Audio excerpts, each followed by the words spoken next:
hitting the things. Are you sure everything's alright? Okay, I hit record, but I need to actually type in the frickin' the Homestuck, Epilogues, finale. We are finishing this tonight, no matter how long it takes, which is something that I'm probably going to regret. I mean, we don't have a lot left, so... That's true, but we have to get through both routes, which is going to be more than 5 chapters total. We can do it. It's 20 chapters. What? Or, like, there's, like, extra ones, aren't there? No, wait. There's only, like, a few pages, aren't there? Like, one of them goes past, I think, 45, but the other one is only, like, to 43 or something, right? Yeah, I'm not sure. I'm hitting confirm and go live. Okay. I'm playing Persona music Cool. because I can.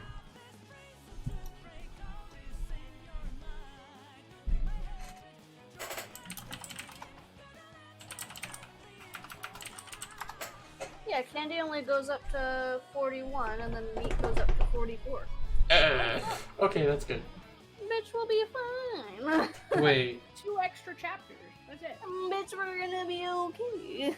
Okay, I need to actually fucking check the Twitch, the YouTube channel, because I need to see which episode we actually ended on, just to be sure.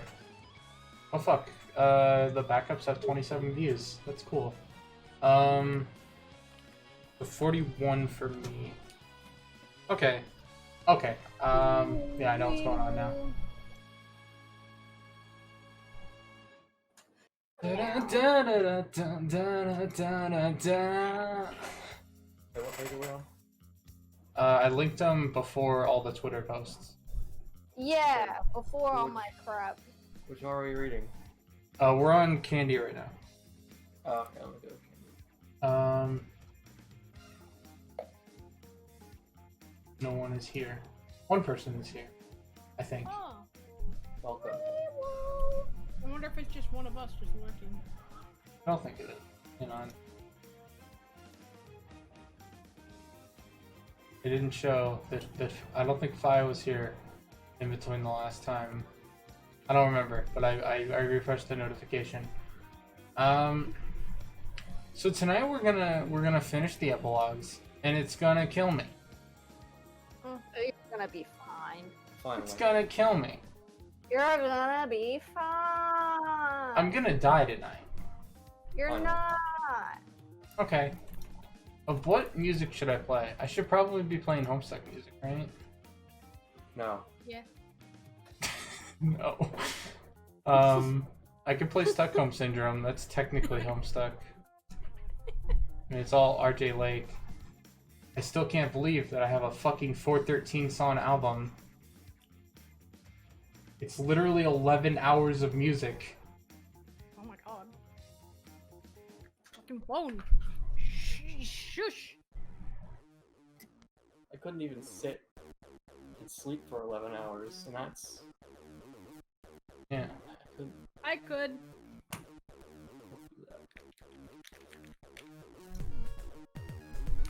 I guess I'll put on some freaking Homestuck. Actually, Stockholm Syndrome is good. Huh? I'll put on my own music, and by my own music, I mean I'm gonna put on some lo-fi, chill beats to study to, and I'm going to keep that on the entire stream. Okay. It gets me in the mood.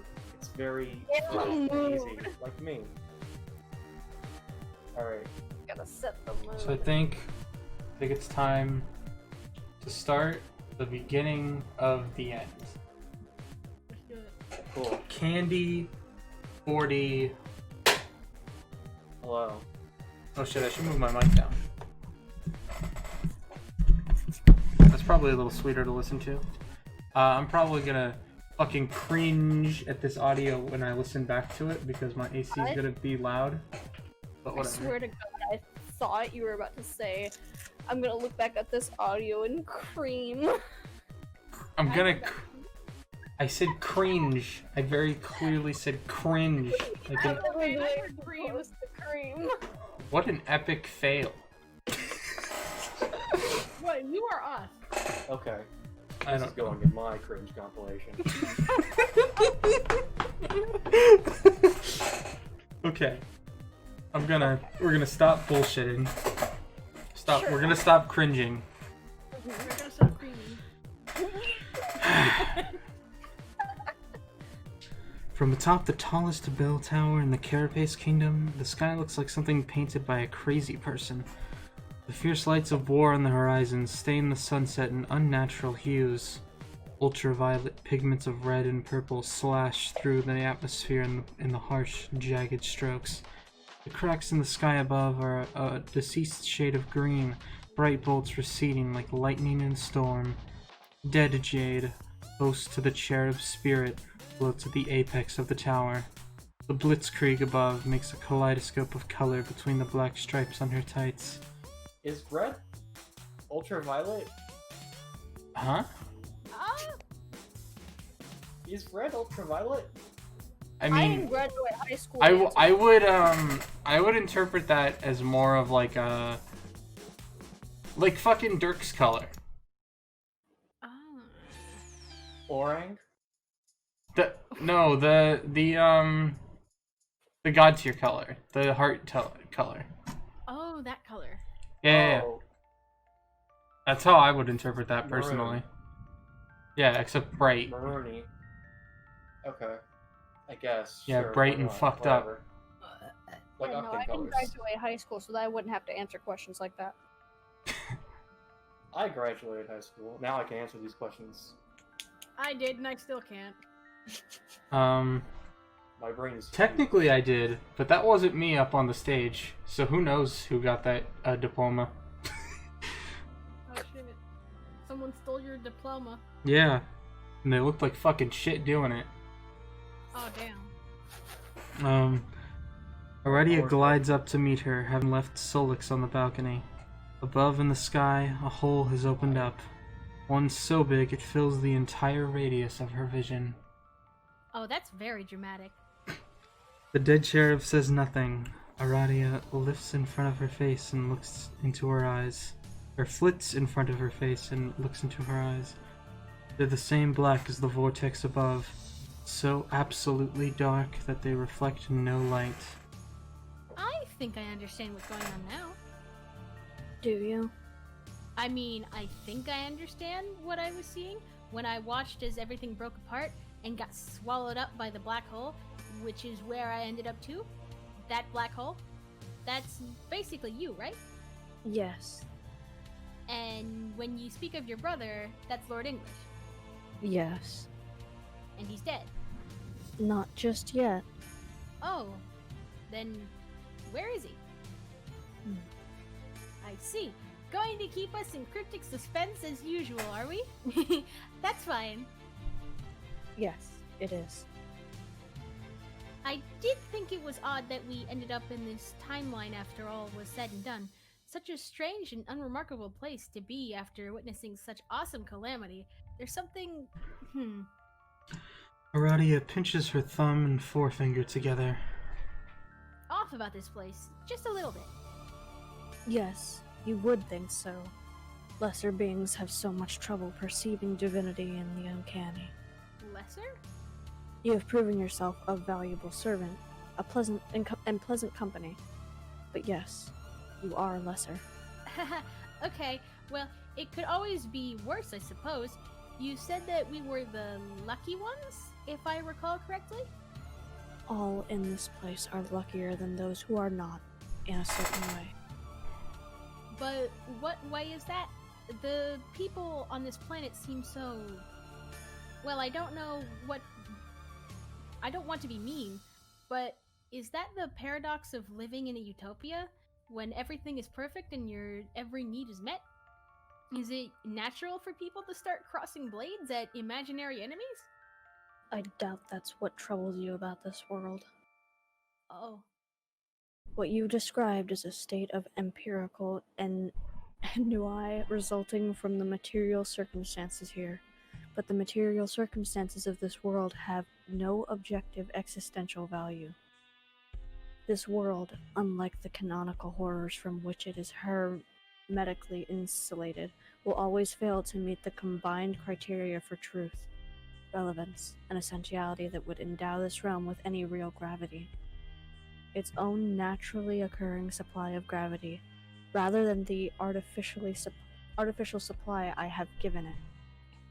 As such, what transpires here is characterized by experiential frivolity. Physically, it is cordoned off by the black hole's event horizon. It is safe, untouchable, inescapable. That sounds ominous. It cannot be ominous because it cannot truly be anything with tangible significance. One could describe it as a phantasmal projection confined within my horizon. It was created by a choice that made it possible for that horizon to expand infinitely, to consume infinitely. And since that choice could not coexist with canon events, this place manifested here to support its consequences. If this world were capable of anything either essential, relevant, or true in some stable combination, then it would perpetuate a corrosive paradox. As such, insulation from what is out there and the inescapable, well, it rests in. It is what protects all it holds inside, and since I am the embodiment of the black hole in which it rests, I am the one protecting this world. Why? If it's so irrelevant, what's the point? It is simply my duty to defend the innocent from destruction, degradation, and disillusion. But there is more to consider than just my nature. As it happens, this projection within me serves as a stable, conceptual foothold from which I can sense and resist another growing threat which is determined to jeopardize the canonical plane of reality. Ah, yes, the prince. I still have no idea who he is. Not that I doubt you, really. We had a prince who was a huge dirk.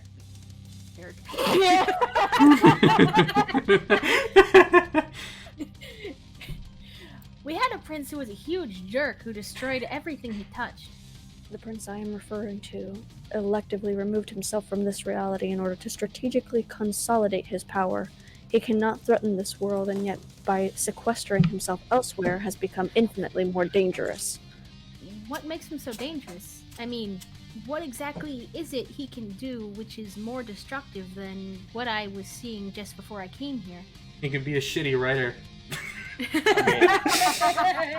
Aridin is Dirk Fury. That's my theory. Eridirk? Eridirk? Eridirk. No. Hey, shoutouts to anyone who remembers that one Homestuck calendar art where Aridin is trying to get into Dirk's window, holding a rose. Hey. I said, "Hey, gamers." Hey, Yeah? shout out to anyone who remembers Aridin from a comic. I don't remember what the comic's called. I don't remember Aridin. I don't know who that is. Shout out to all the chainsaw wielders. Oh, fuck yeah. Yeah, that too. Shout out to the chainsaw wielders. Shout out more to all the Blog says, chainsaw I mean, it's not the worst art of Aridin on calendars. Fuck, you're right. God. Shout out to Tyson Hess who did one art for the calendars. Huh? Tyson Hess did a piece of art for the Homestuck calendars. Wait, Tyson Hess? Yeah. Hang on. We're dropping everything. What the fuck was it? I'm gonna look up Tyson Hess Homestuck. Okay. Okay. This is an interesting detour. Oh, I remember this. Oh, I love this. I love this piece of art. This is really good. That does look nice. I remember this now. How did I fucking forget? Love that. Nice. Anyway. The cherub makes a rare physical gesture with her hands to begin framing her next statements. Aradia notes this and strives to listen more closely. Physical destruction is one thing. Obliteration of the entire canvas for all of reality over a given cosmic span is another. And yet there are even more insidious forms of destruction and subversion of life to consider. Methods that are difficult to grasp for those on your plane. Yes, I'm quite inferior, I know. But I'm also very curious. Can you try me? Of course. Let's begin by examining the nature of a story. Okay. It will be easier to do this if we have an example of a story to discuss. Some stories are impossibly long, but others can be quite short. Some can even be a few words. What's your favorite story? My favorite? I don't know how to answer that really. Don't you like stories? Of course I do. But do you mean like a book, a movie? Anything. Pick literally any example you can think of. Okay. There's a famous religious story from my planet about someone called the Signless. Oh! Who I guess She turned said- out to. She said pick anything, and Naradia chose the Bible. I Who I mean, guess turned out to be my friend's ancestor, which was weird, but that's beside the point. Yes, I know of that tale.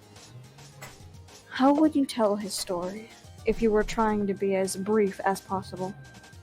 Well, a religious martyr attempted to lead a rebellion, but he was killed in a horrible way and shouted a very loud, rude word in the process. That's good. Try making it shorter, though. Okay? A martyr tried to rebel, but he was killed horribly and then shouted a rude word. Shorter.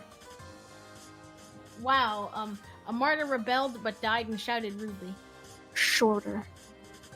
Oof. Okay, how's this? Martyr died and said fuck. Perfect. What is the point of this? To establish an extremely short narrative for certain illustrative purposes. I'm going to repeat your story to you, and I want you to listen carefully. A martyr died and said fuck. Yes, that was a little different. I'm not sure that I could describe how, though. It was pretty subtle. Wait, what? you skipped the part. What? You read a different part. A martyr died and said fuck. Jade, perfect. And then I read that rest. You said, okay. You're supposed to say, okay, I listened. That's definitely the short story I just read. Wait. I just Yeah. said. I'm so confused. Oh! There's two... A martyr... I looked down at the other part where it says a martyr died and said fuck. Okay, I listened. That's definitely a short story I just said. Yes. Now I'm going to repeat the story, but change the way I say it very slightly. Listen again carefully. A martyr died and said fuck. Okay, is that your narrator voice? No, I'm gonna say it how I would narrate. A martyr died and said fuck. There we go. Yes, that was a little different. I'm not sure that I could describe how, though. It was pretty subtle. Yes. You noticed because I told you to pay attention for a difference. You noticed because you were alert to the fact that there was even something to notice at all. And if you had not been alert to the fact that something could be different about the nature of the voice telling your story, or to the fact that such differences had a certain significance, you likely would not have noticed. I see. Yes, I think you're right. But now imagine that I told your story in exactly that way that I said. A martyr died and said fuck. But it was the first time you ever heard that story. Also imagine you couldn't see me and didn't even know I existed. And imagine you couldn't even hear the story I just told with your ears. It simply entered your awareness in some other manner, in a way that was impersonal, almost like one of your own thoughts speaking to you. Okay. Picture that this is all you have ever known of this story. The only way it would ever occur to you that the story... Hang on. Please! Chill the fuck out! Someone really likes revving their engine. Maybe it's Dirk out there like, I'm sorry, were you saying something?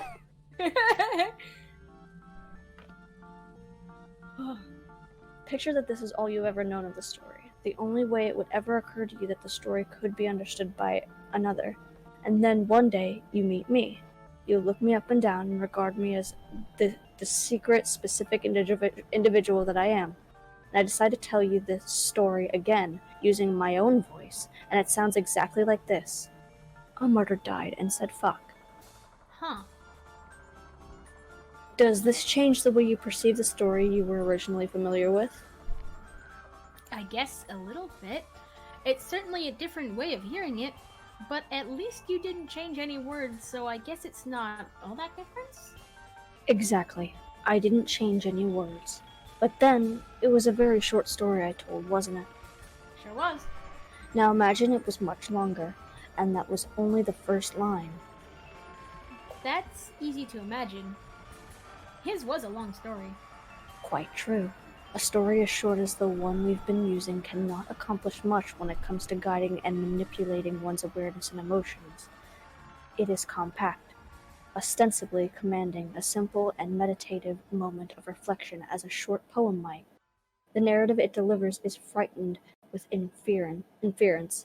It is a pattern imprinted upon the imagination consisting solely of cognitive dark matter, or a sort of notional negative space. But longer stories have the power to draw consciousness into them. They possess arresting and hypnotic qualities which can be used by their tellers to alter the awareness of the listener.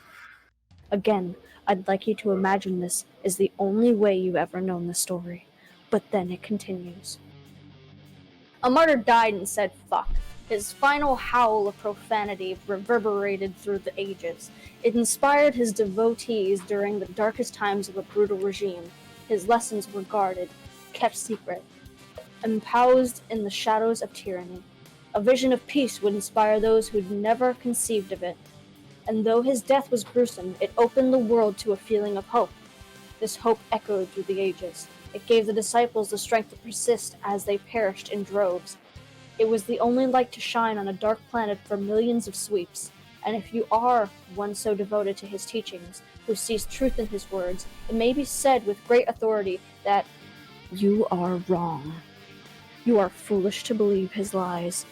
His martyrdom is false, his sacrifice hollow. Repent for your adherence to this illusion now, and perhaps leniency will be your reward. What just happened there? I brought to your attention that the story you were listening to had a speaker with a specific identity, and where there is an identity, there can also be an agenda. I gained the power to bend your consciousness to become more amiable to my narrative agenda by lulling you into a more receptive state through the established rhythm of the story's telling. This was only possible because you were not initially questioning the identity of the teller, or even considering that there was an identity to consider. Haha, I get it, because that's what Dirk does in the other route. That's oh my god, it's so deep. It's so deep, guys. Sorry. By me. Andrew has a good brain, guys. She's just trying to explain to Aradia, a character in a comic, what's taking place. Look, he could do mind control, but we added more words to explain what mind control is. Can you imagine, like, this version of Calliope saying he's mind controlling you? He's mind controlling you and making you think. Do you really think she could be that simple? Yeah, No. you got point. Life can't be simple. Life can't just be like, it's mind control. She Even can't though ask it is. the person to be like, a martyr died and said fuck. See, it's super confusing and not just making me feel sad.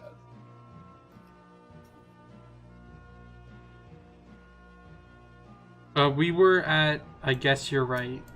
Yeah, I already said it. Oh, okay. Oh. Hence, we may view any story as speakerless or spoken, so as to bring designations to the duality I have just presented. The story may remain speakerless from the beginning until the end, offering no reason for its listener to ever imagine it is of the spoken sort. It can also be spoken from the beginning, which is an upfront announcement to the listener that it carries the perspective of an individual. But a spoken story may also disguise itself as one that is speakerless, as mine just did. The speaker may reveal herself well after speakerless conditions have been established. And then one may ask, was it spoken by that individual all along while remaining masked, or has the speaker suddenly intervened to command a heretofore speakerless tale? I don't. Well, in your case, it certainly did seem like you were the one speaking all along, but using different voices. That's true. Not all situations are like the one I just demonstrated, though. For as long as the hypothetical speaker of a speakerless story remains masked, then it is true that the story could be seen as either speakerless or spoken. Both are true, as well as neither. It is best seen as a null factor until there is a departure. Once a hidden speaker becomes unmasked, then retroactively the story may be considered spoken all along. And so to do, we retroactively change how we regard what has already been spoken. Yeah, I guess with our modern story, by revealing yourself as a teller, it turned out you weren't even sympathetic to the very short story. It seemed you were trying to get me invested in from the beginning. Also, like a mean prank. Almost. Fuck. It's fine. Yes. And so there is a very dangerous and destructive quality to these nebulous forces which I have gone to some lengths to demonstrate for you here. Not everyone who is affected by these forces is fit to fully grasp their insidious qualities or the sense of urgency that they must be resisted with.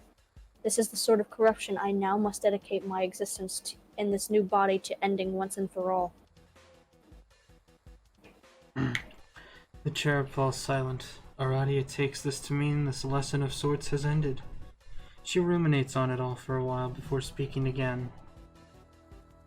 That's all pretty neat, I guess.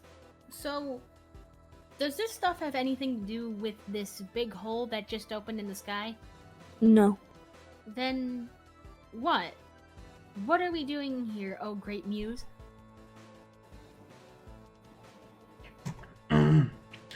Aradia starts giggling. Above, the sky yawns open a little wider.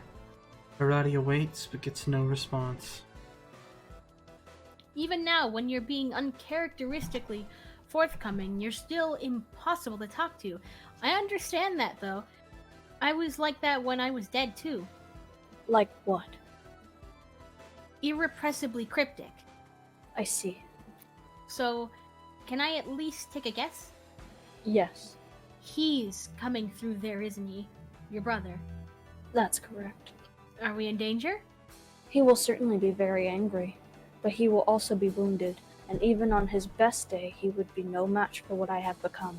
The cherub drifts higher and higher. There's a glint of color at the center of the abyss, a flash like a star going black on the rim of a dying galaxy. Aradia follows behind the cherub, unable to pull her eyes away from the eerie phenomena overhead. What will you do when he comes? The cherub is focused on something very small falling from above. The bright object flutters down from the broken sky and lands in her host body's outstretched hand.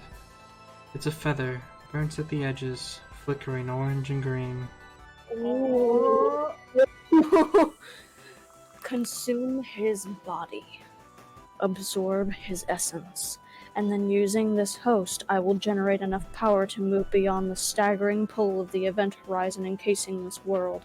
A prison of my own making, which can be escaped only through the supreme unification with my other half. It is crucial to the cosmos that I succeed. The Prince of Heart has to be stopped. So she wants to eat Lord English, is what I'm hearing. She's gonna vor Lord English. She needs to find a goddamn microwave, shove English in there for a minute 30, and then get fucking... I think Lord English would taste better if you cooked them in an oven, though. I don't think she cares, though. I mean, cherubs are known for eating, like, raw meat. So, like... That's true. Bored English. She's not gonna mind. Yeah, but Maybe this is the moment where she turns into a snake. yeah, but she's also Jade right now. Maybe I don't know. Cherubs don't have taste buds, and so she's gonna be like, "I'm gonna eat Lord English," and he's like, "Oh wait, this is raw meat. This isn't good." And now Hang that on, she's... Wait, I need to like pan serum just a little bit, get a nice crust. And you know what? Yeah. I think I'm gonna rate that. I think I'm gonna rate that a 1.5 out of 2. It was pretty good, and even though I mocked the meta shit, it's the only interesting thing going on here. I like that when they said a martyr died and said fuck. Yeah, they said that a couple times, like at least twice. It's a very interesting thing, done not very interestingly.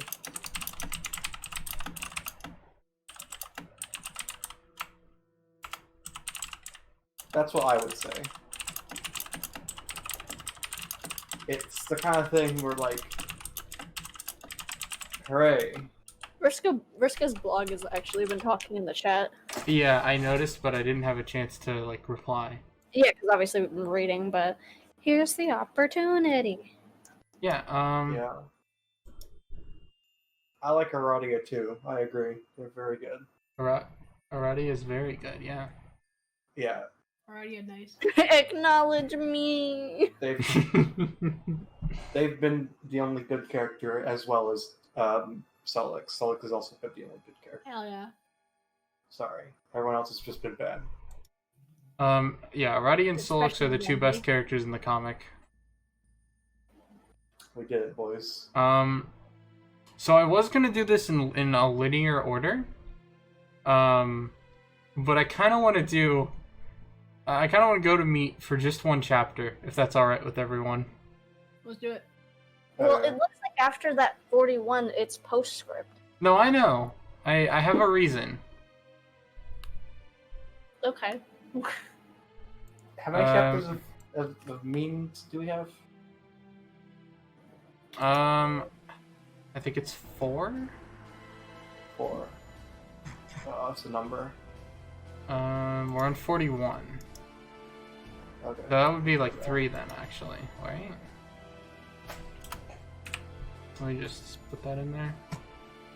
So let me hop over to my meet tab. No, it's 4. I mean, we have to read 41 as well. Meet So it is 4. 41. Hello. She's right, of course. I do have to be stopped. Not because I'm really that bad, I mean. I don't think I am.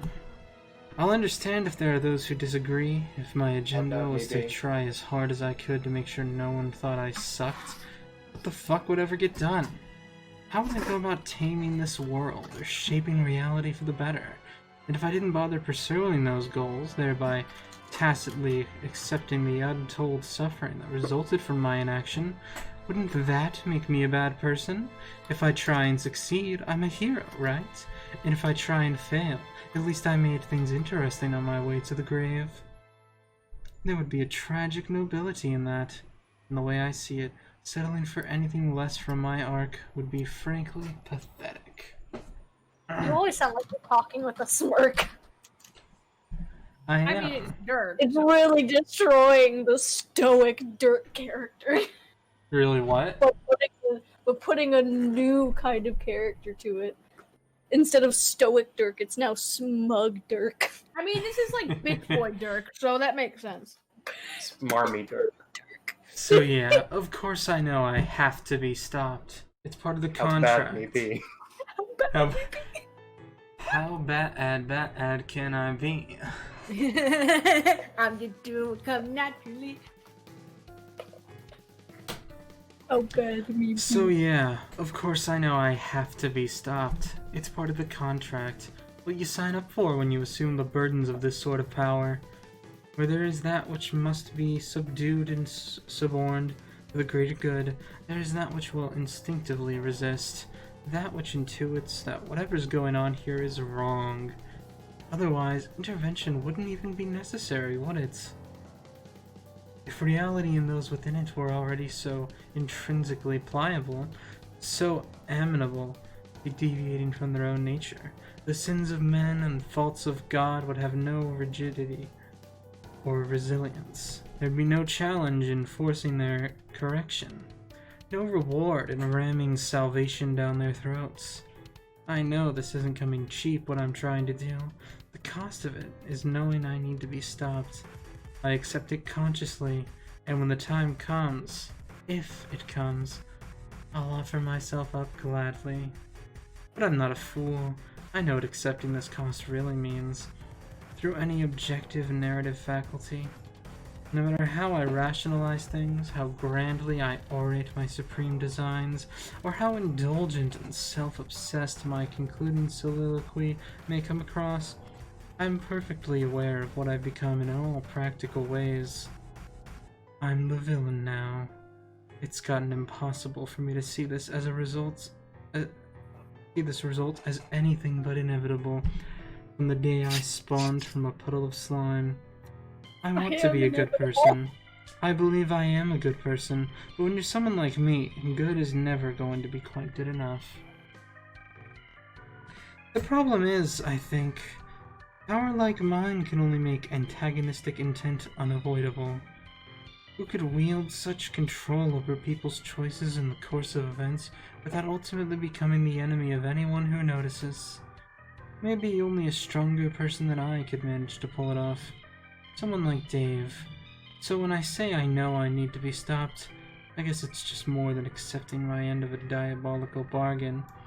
I know I need to be stopped, because I'm sure, deep down, somewhere inside my infinitely recursive sense of self, I know what's going on here is all just a little bit sick. To be honest, I'd consider killing myself and sparing reality all the trauma from the jump. I mean a legit suicide, not one of those melodramatic faux suicidal plays for attention, sympathy, or Jake's dick. But to really do it, for keeps. For a truly selfless purpose. Nah, too cowardly for that. Too afraid to stop existing for good. Wouldn't you be if you were me? I guess therein lies the problem. If I weren't me, obviously I'd consider myself much less indispensable. Only worthless people permit themselves the great luxury of a valorous sacrifice. When the deed is done, what was really lost? It's like the guy in the mailroom quitting in a self-righteous huff. Who the fuck were you again? No. When the sense of self is so substantial, when the fate of everything turns on every vain whim of an ego, this sprawling, this entrenched in the very medium that contains all else, there's a certain existential sunk cost that goes with the whole deal of persona! That vast... Okay. I thought that was funny. Why do I feel like you actually jumped a little out of your seat to do like the intro thing? I almost did. I would, if I was really into it, I would have taken off. I heard it. I think I heard you move a little just to really get like your face closer when saying persona. If I was really into it, I would have taken off my glasses and done a stupid pose while no one's watching. Oh my God. Persona! I did it again. I knew I took it. my I glasses knew it off that the time. second time. Well, I didn't actually. I'm not moving anywhere. I'm just moving my glasses off my face. Persona! Looking cool, Strider. That's good. What does Dirk Strider be like? Where was... Okay. A persona that vast doesn't just self-terminate. It won't allow itself to. It's Oh, not right. that I'm more intelligent, merely more efficient. However, logically speaking, that does make me more intelligent. Wait, where the While fuck you're was running that? around looking for clues, we already have the answer. Let the begging commence. Where the fuck did you see that? In the chat on Discord. Oh. Oh no. Minecraft home. Holy shit. That's good. Yes, I am an intelligent. My name's Strider. I'm playing 800 chess. Oh. Okay, so where was I? A persona part, right. That's why when someone finally comes knocking for the price I owe, I'll fully welcome it. By then, it'll have been a long time coming, and I'll probably have done more than my share to make sure, somewhere along the way, that all got put into motion. What good is a villain who doesn't have a satisfying, dramatic comeuppance in store for him? So yeah, the next time I die, let's pencil it in as a just death. And let's also have it on good authority that the next time Dave cuts off my head, it'll be for good. I'll be looking forward to that day just as much as the next guy. Kind of liked that a lot. Holy shit.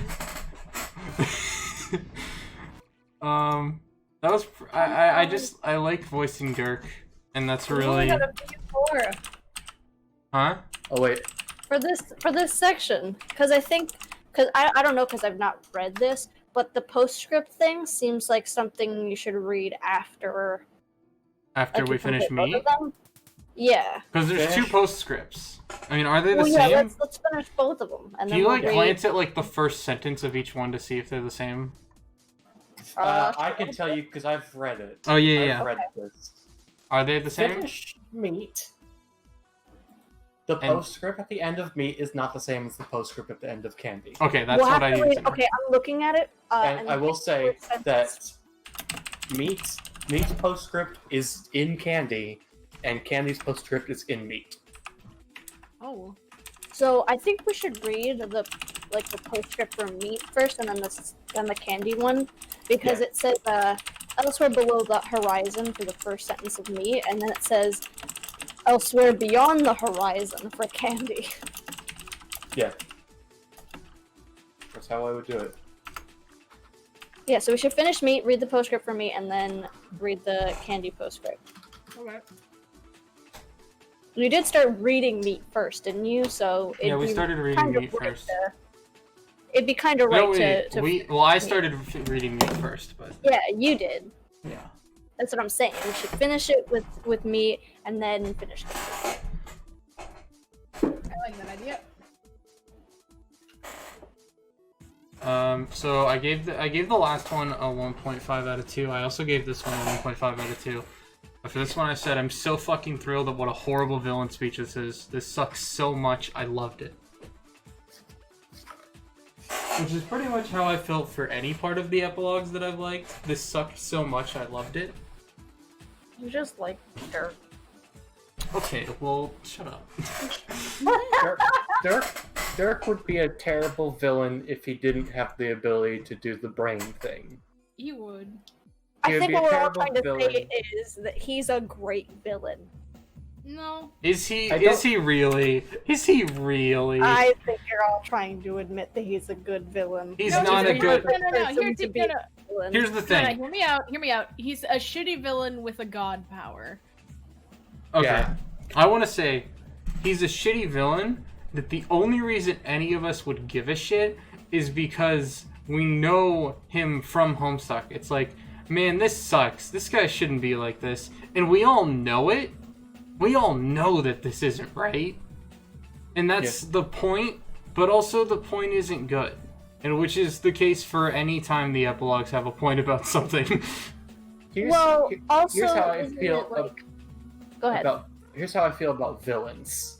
Okay. Number one, either they are, you can be sympathetic towards them. You can understand their cause and why they're evil, which is there is no character like that in Homestuck. There are no villains like that. And number two, they're just hilariously evil.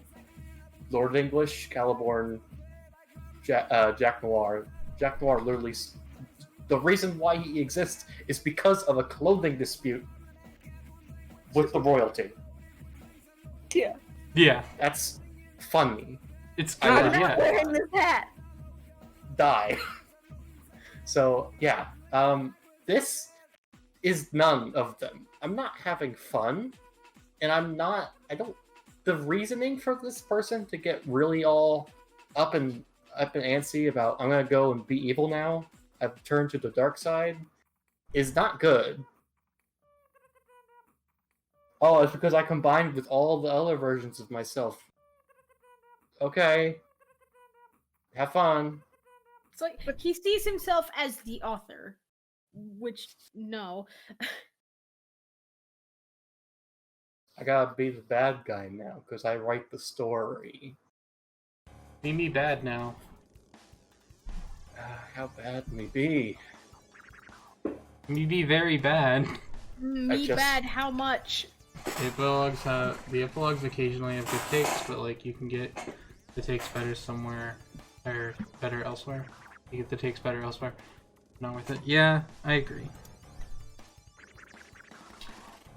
Oh hey, I used this page for reference at some point. so I know a little bit. Meet 42. Hello. Let's go. Hi. Mario. Was doing what? I got David. Who wants Kanaya? I can do Kanaya. I'll do Roxy then. I guess Alright, let's go. I guess that settles that, yeah. Wait. No, don't scroll down. Also, I just realized I'm doing Really? 120% and not 133% like I usually do. That was probably not so easy to see, so that was my bad. I told you there'd be an issue. Look what you've done. Oh man, it's unsalvageable, honestly. Honestly, We gotta never restart all the epilogues. Start from number 1. We have to start from the time that We have to I start drained it. all over again. We have to start from the time that I did a stream for M25. I don't even think you heard it, but you said stop scrolling, and I just took my mouse and I brought it up to the microphone, and I just. Anarchy. I can't help it. How bad can we be? How bad can you be? How much bad me is. First Okay. the bugs and I fuck at you. Anyway, let's go. So, Dirk needs to be stopped from doing what again? Everything! Whatever he's trying to do right now! Like, woof, this is going to be hard to explain. Are you sure, Jade? I almost called you Dade. Dade. Are you sure, Jade? After all, he is the one who provided me with the medicine that just woke you up. He did? Yes. Huh. Okay, but he's the one who shot me in the first place. Huh? He what? Why would he do that? He needed me to be asleep so that he could, what's going on right now is really abstract. I'm sorry. But you have to believe me, this is a crisis. Okay. Maybe we shouldn't rush to judgment. You have been in a coma for some time. Maybe it's best to take a little while to recover and then gather your thoughts. But For now, I don't see much reason to doubt Dirk's good intentions. He gave me this medicine, and we just had a pretty good talk today. I think it helped me clear the air on a few things. And now I feel better, I think. Sad and heartbroken, yes, but free. Free? What are you talking about, Kanaya? What did he say? He's going to take good care of Rose. Probably much better than I'd ever be able to. I'll miss her, but I'm at least thankful for that. thankful? Kanaya, did Dirk kidnap Rose? No, it's not like that at all. You see, Okay. Yes, I know how this must sound. So, like, where is Rose? Is she with him? Yes, well, I guess they have formed a strong human familial bond such that it is no longer necessary for Rose to have me as her spouse. And now they will leave this planet together and do important things, I guess, which do not concern us. What? No, I know, it probably sounds, well, I know how it sounds, but please believe me that appearances are misleading here. The appearance that, like, the dude just kidnapped your fucking wife and pieced out? Yes, You see? Something's wrong. Kanaya, can I just ask, how did you come to feel this way? Like, to be this okay with it, I mean. Did Dirk convince you to be fine with this directly, like in a conversation, or did you just make peace with it on your own? I was running around desperately, trying to catch them in the act of their duplicitous behavior, and then I sat down and thought about it, and realized I was being foolish. That it was better to let Rose go if that is what she really wanted. There it is. That's what I'm talking about. Kanaya, there's no way you would just let Rose go, like without someone pulling the strings. Dirk's been fucking with you. He's been fucking with all of us. God damn, really? Yes! Kanaya, think about it for a second. Think about how you really feel. About Rose. About all of this. Are you sure you're just fine with Rose leaving just like that?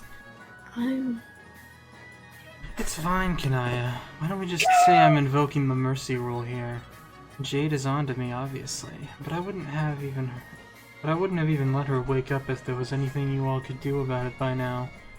As the cherub resurfaces in her mind, I'll be fading out of here soon anyway. I don't see any reason to keep my dear friends in limbo any longer than they need to be. So forget what I said. All that stuff about you not being good enough for her. It probably wasn't true. I mean, what do I know?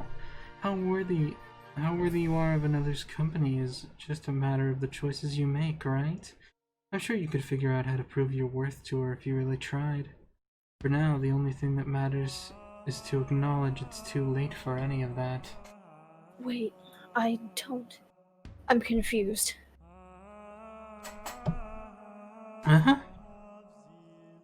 Why didn't I at least demand to see my wife before they departed while I had Dirk on the phone?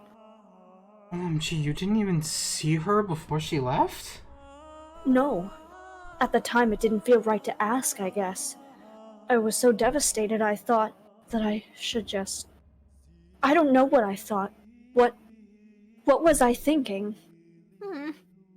Kanaya stares into the distance. The best fucking question anybody ever asked is, why am I so fucking awesome?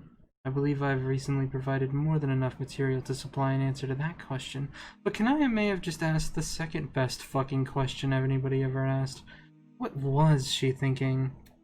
What are any of us thinking, really? Who's doing the thinking, and who's having the thoughts?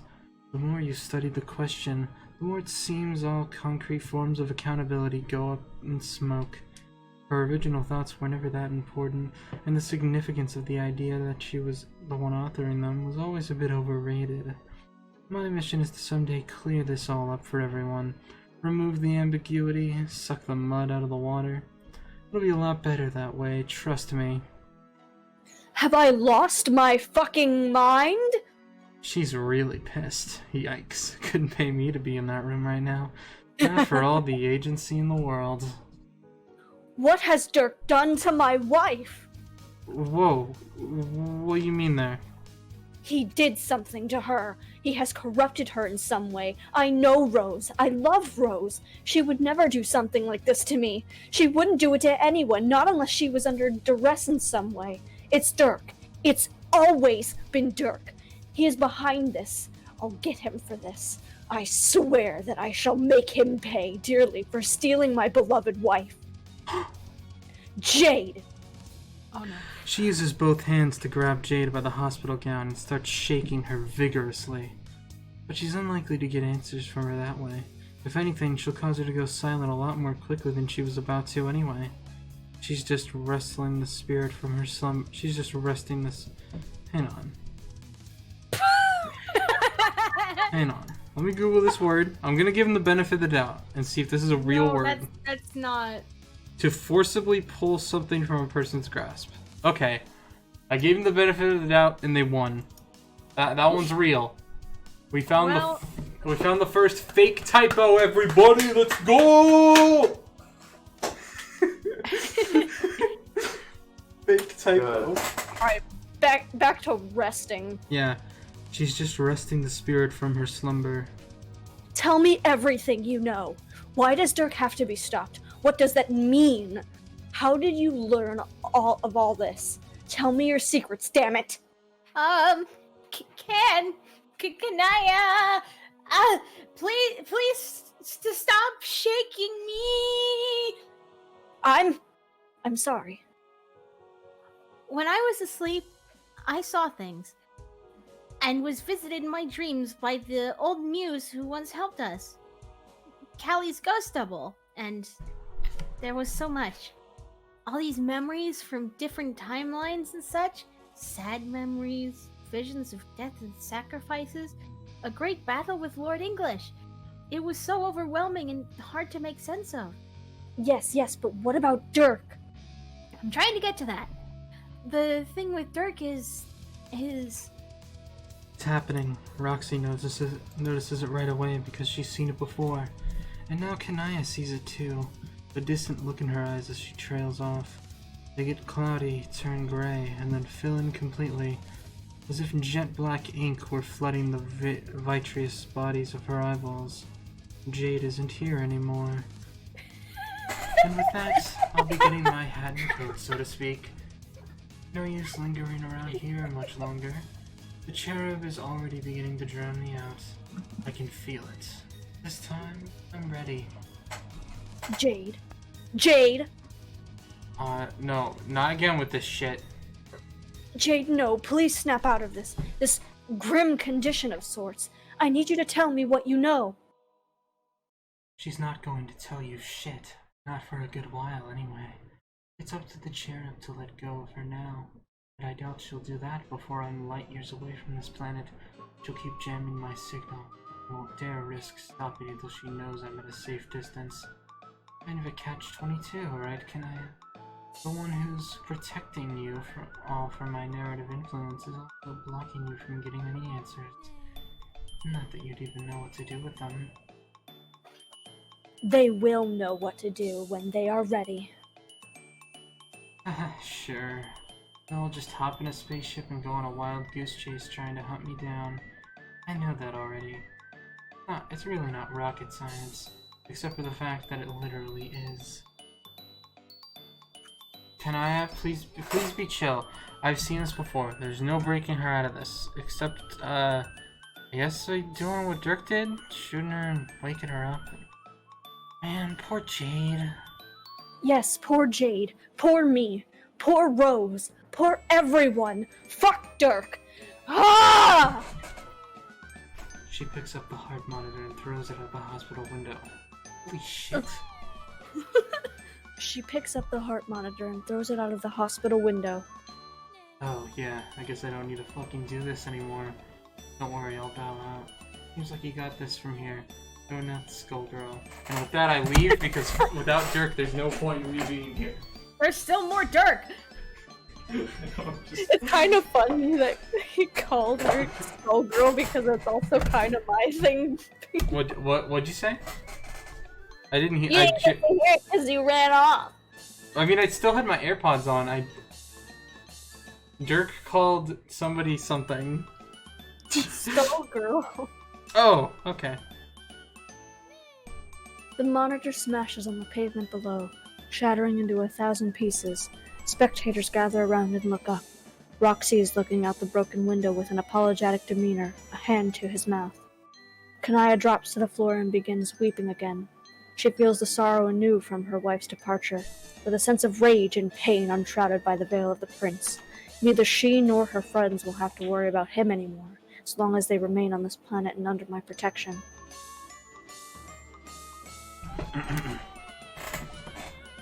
But a bunch of them won't remain, will they?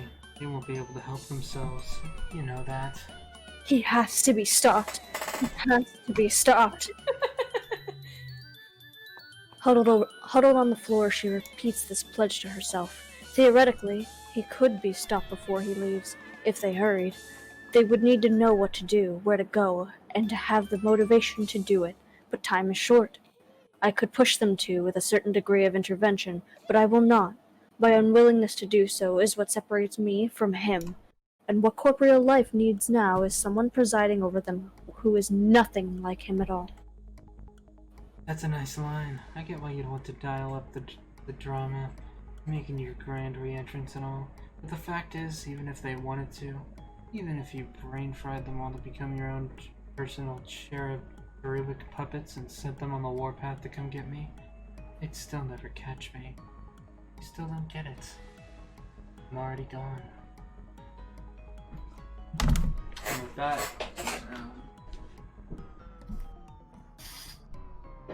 The thing with Dirk is... The thing with Dirk is... Oh my god. Alright, The way you did that, I almost thought Josh was in this call for a second.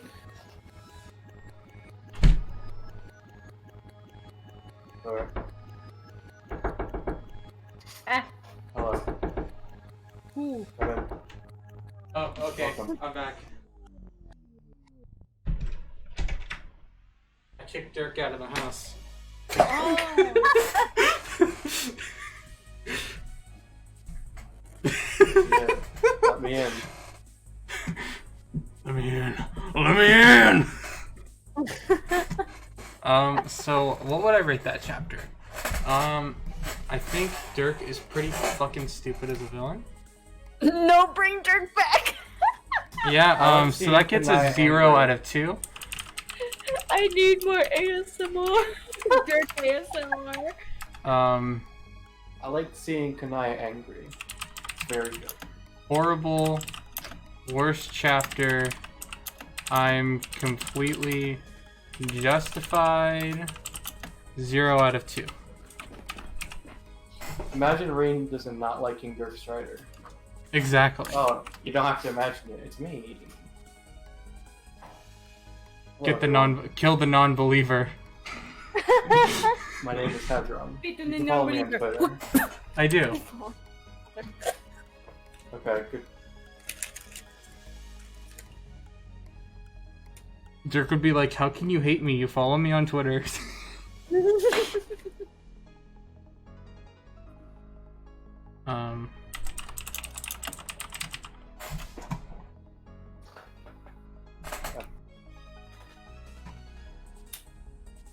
All right, so that was. Bring him back.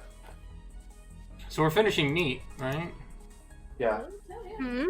Okay, let me just put a big old 3 on the stream. The answer is... I don't Hello. fucking know.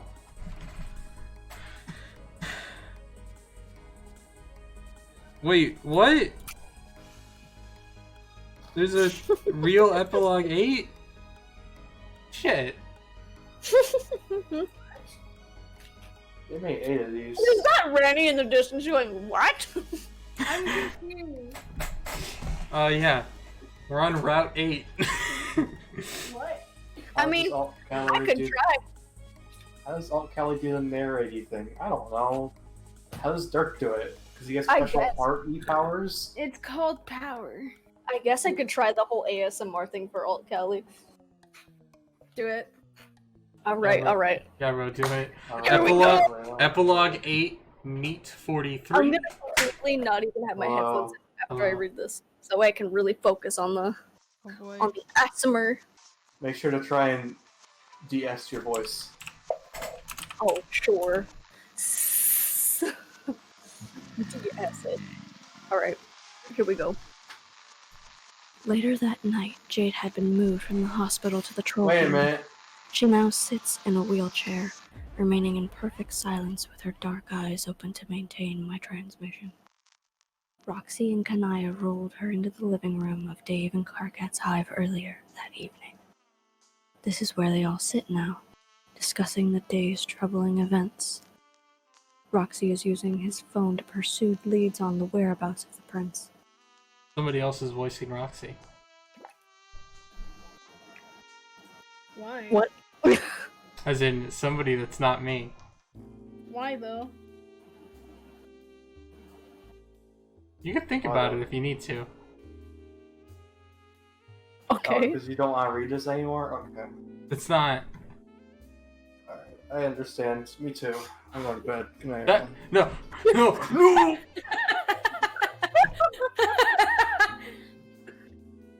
You know what? Actually, wait, hang on. Hadron, you do a pretty good Roxy voice, right? I do. You're right. Go for it. Since John is dead, go for it. You will not John is survive the dead. winter. Mm-hmm. Fortunately, that means you have a lot of time left. Yep. Oh, yeah. For sure. You too, Jake. Thanks, man. What? Yeah, well, Hang on. let you know what we're gonna do later. He Oh, hangs up. I didn't realize you were reading the fucking page.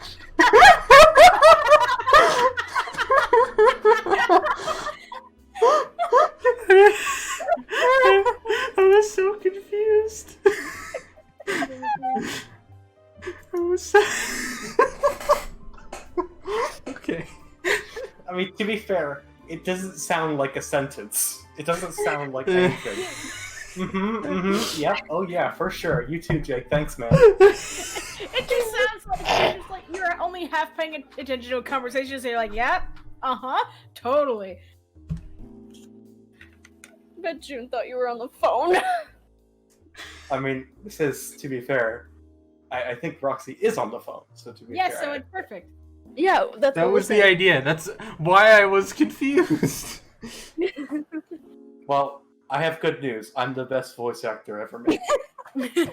Hadron, no one else can compare to what you can do. We are mere peasants in here voice acting Grace. And the best Oh, voice yeah. actor of 2019 goes to Hadron. This is what voice acting will be in 2013. Androgynous. Wait, Okay. what year is it?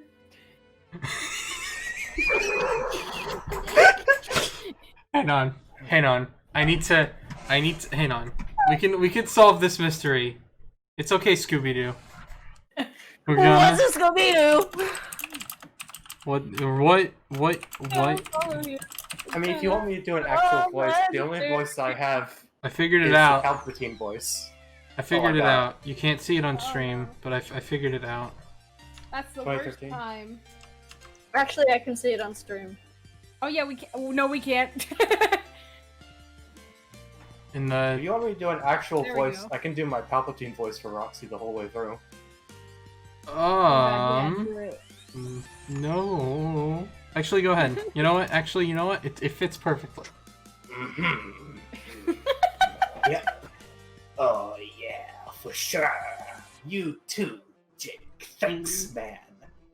Yeah, well, let you know what we're gonna do later. So good. Let's just keep going. This is a flawless voice performance. Moving on. Sorry. Okay, I'll just do it in my voice. Just my normal voice, sorry. I'm not gonna ruin the people listening to this might be listening to this to actually read it. Yeah. Let's do something normal, like my voice. Yeah, I forgot that I offered this as a replacement to a lot of people. And Well, I then think this is more enjoyable, but oh, still. absolutely. Yeah, okay. Like a podcast, honestly. I know, okay, read the other line. We need to actually do this. It's not that long, but we should... Didn't read the other line. Okay. Yeah, Poor he did. guy. What do you say? A lot of it was hard to make out due to all the sobbing, but yeah, it's like we thought. Dirk borrowed one of his ships in GTFO. Or But did he GTFO. say where? Nope. Doubt he told anybody to... In fact, I'd say odds are even he doesn't quite know where he's going yet. Why do you think that? I don't know. Just know the guy. Also, like, what's even out there? Dude's got a ship and now he's hauling Ass! randomly about W Rose too? I don't know. For some sort of point? What about Jane? We aren't calling Jane! Why not? Because I wouldn't believe a single word that comes out of her fat fascist mouth. That's stupid. I'm calling her.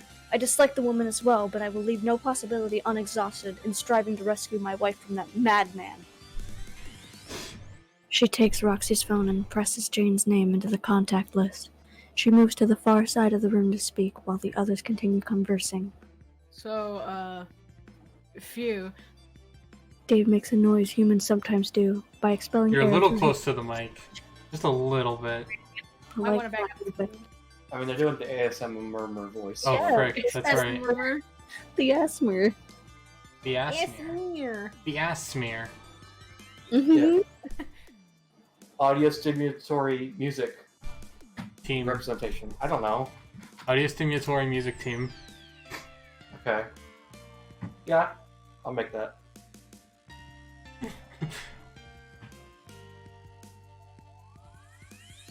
Dave makes a noise humans sometimes do. I already read that. Okay. Oh, okay. Alright then. Rose and Dirk, huh? Yep. Goofy.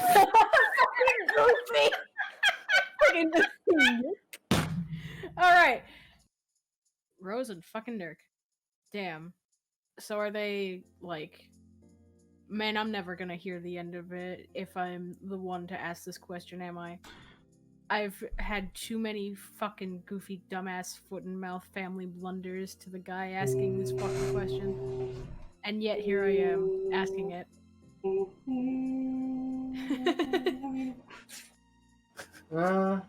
What are you talking about? You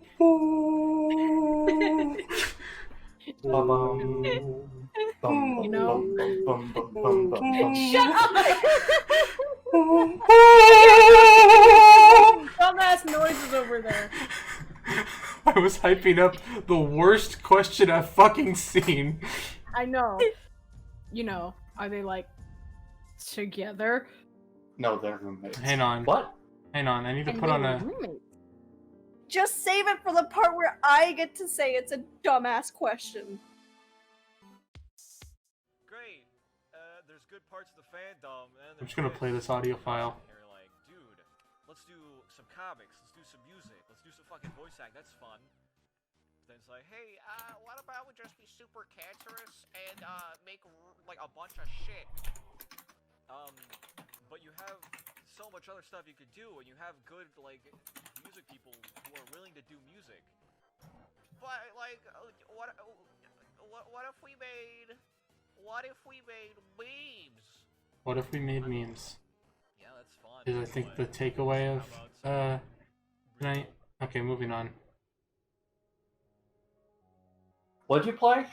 I played the first song from Volume 8 of Cool New Music Team Volume 8. Okay, It's I not remember actually that. a song. Yeah, you remember the audio file? No. Okay, it's basically just them talking meta shit about the team and about how the team sucks. My memory of anything that I have done within the past 6 months vanishes. Which means even further than that has already been gone. Yes. Because we're The only talking time- like we're talking about 4 years here. 4 fucking The only years time, here. the only things I remember are very tall things. If there's something that is very tall, I remember it. Fuck, what about that thing in Paris? It's like, it's metal, some guy pissed Yes, on I know it. what you're talking about. Yes. The Notre Dame. Oh, you Yeah, must be that's talking about the Leaning Tower of Pisa. Yeah, you're talking about. I was talking about the Eiffel Tower. I know. There's a lot of tall things in Paris, Wait, what the wait, fuck? No, not that's not how it's pronounced. It's the Eiffel Tower. Okay. Yeah, the Tower de Eiffel. If you want to be an awful person and say it like that. Anyway, As after in hyping awful, up... you don't say it wrong, by the way, because yeah. All right. Okay, I just hyped up the worst question. The worst... One of the... I hate that this isn't even the worst line. Let's There just are- get it over with. Let's just keep going. We got a lot more to go through. Let's just go. Honestly, we've been Alright. through worse. Boom, boom! Okay, so we were at... It's so bad. Just go ahead. They freaking left, and now I have to do Roxy. Otto, just go ahead. We were at this line right here. Or wait, or were we right here? We were right here. No. I just read the together part, and then everyone just started fucking off. Yeah, that's because it's awful. Anyway. I know. What? You know, like... What this dumbass is asking is if they're doing human intercourse activities. Oh my god. Carcat, please. Oh god. Carcat, they're related. Humans don't do that when they're related to each other, okay? Don't talk down to me. I'm not a fucking wiggler. I'm familiar with your concept of human incest. I feel that. I feel the pain. I feel that too. Yeah, okay, not to be that guy, even though I'm totally being that guy. If it never happened, we wouldn't have a word for it. He's right, though. He is right. Well, then just remove the word.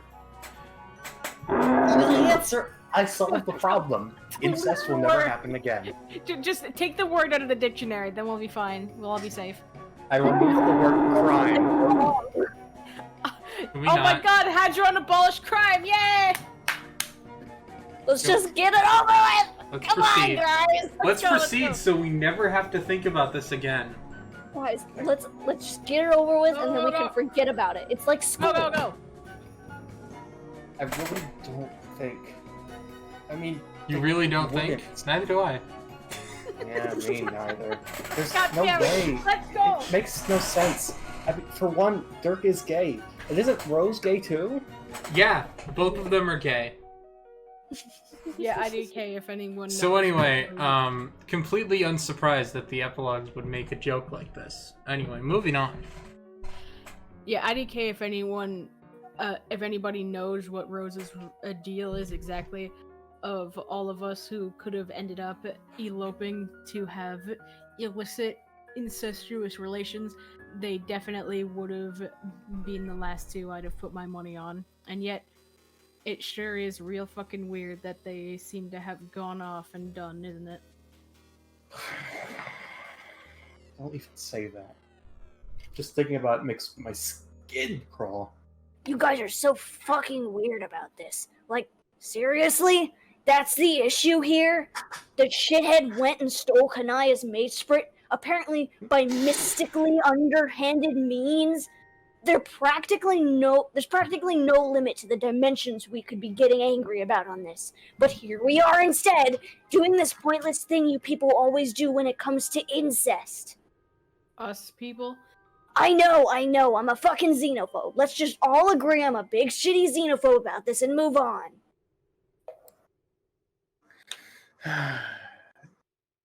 JFC. John F. Kennedy. I mean, John Fried Chicken.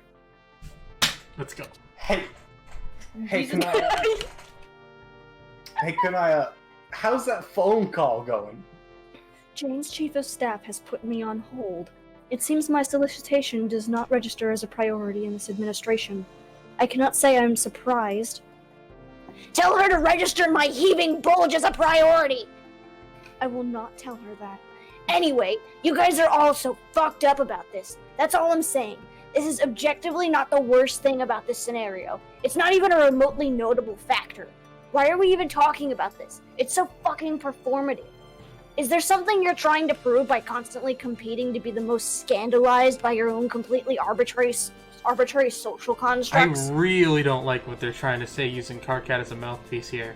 What the fuck are you talking about?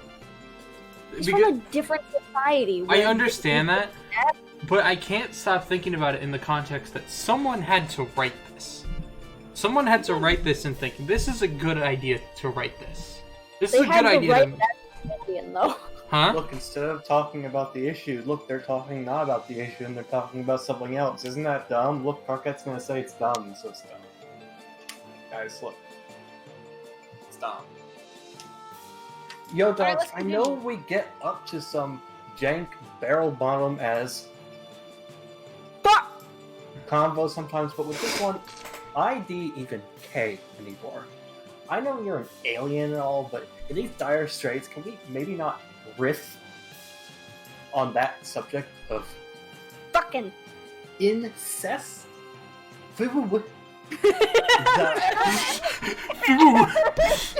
You know, I need to make sure... I don't even know what this stands for. No, me neither. This So isn't I'm a not gonna typo, say- this is just me being stupid. For what it's I worth... thought, like, at first my brain was like, oh, that's gotta be FYI, right? But no, that's incorrect on a major scale. It's for what it's worth. For what it's worth. The For what it's worth. Shit! really does bug the hell out of me. If I can confirm on behalf Damn. of my species that, yeah, the idea kind of sucks, according to pretty much literally anybody, could we agree to stop talking about it? See, this is what I'm fucking talking about. You grew up one of two humans on your entire planet. Where the fuck did you get any frame of reference for this shit? Admit it. You only pretend to be bothered by this because your human society tells you that your performance of disgust is virtuous. LMAO. Dude. No.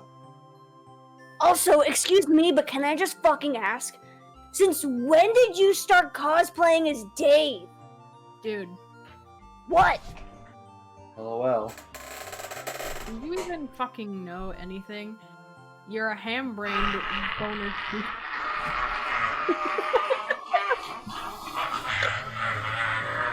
Are you good over there? Are you good? I'm just No, sitting Carcat, under you're my the desk. small brain. I'm just sitting under my desk. Everything's cool.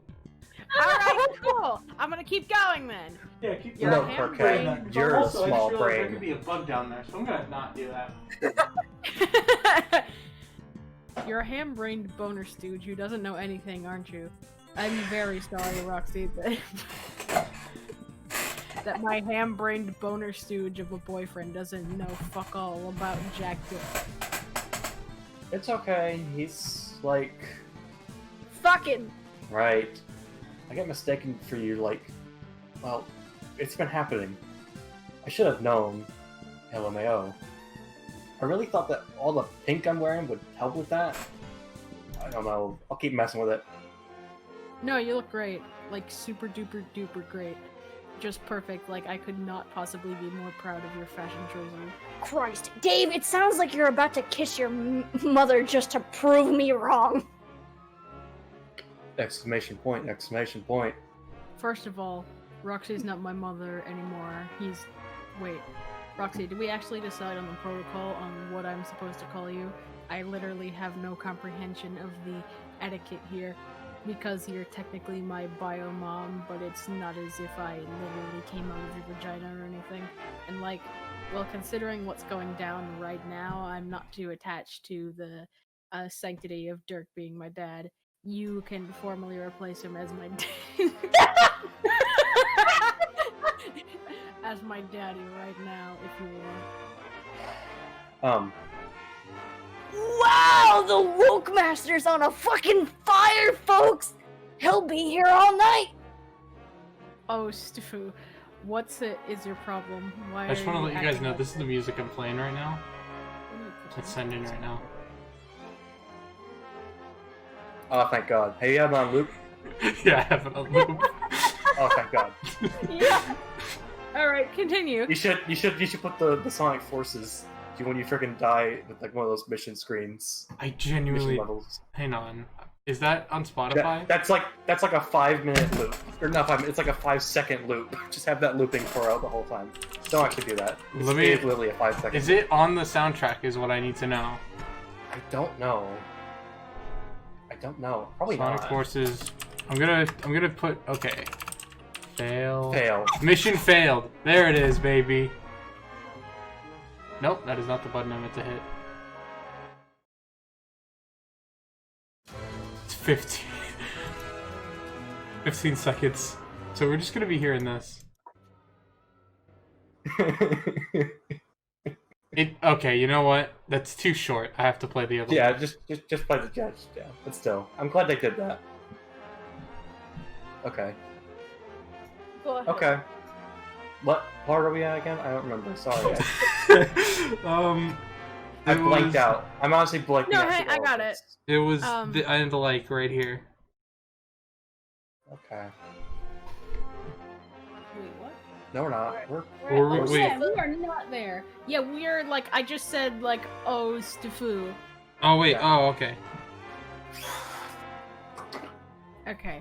Oh Stifu. What is your problem? Why are you acting like this? Acting like what? Like a huge belligerent dickhead. Are you craving attention? Is that it? Did I get you hooked? What the fuck are you talking about? I see how it is. You got one hot hit of the sincerity from your fresh boy Dave, and now you're itching in your pants every second you go without it. You know if you want to hold my hand or some shit, you can just do it now. I have no desire to do that. At all. Come on, our relationship doesn't have to be a ludicrous, unending performance of emotional Constipation. constipation anymore. We got character developed, bitch. Come here. What the fuck are you doing? Get away from me!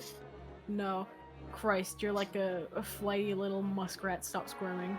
Get your hands off me, you smelly bag of shit! I hate you! In no way, no you don't.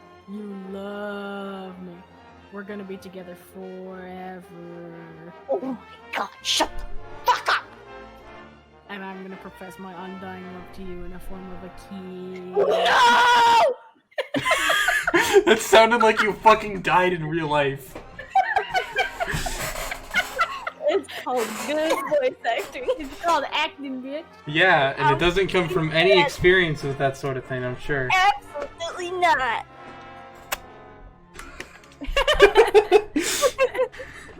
Perfect. For all the vigor of his oral protests, Karkat does not offer sufficient physical objection to prevent Dave from successfully planting a kiss on his cheek. The gesture causes Karkat to deflate instantly. He goes limp in Dave's arms, eyes wide. Dave is no longer so sure of his ability to freely engage in public displays of affection, suddenly very self-conscious.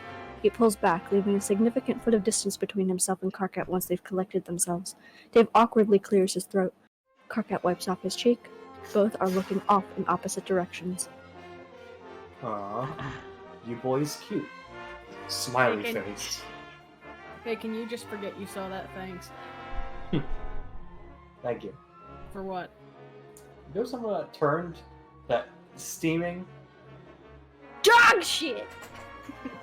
fire of an incest conversation into something that just made me feel VV happy.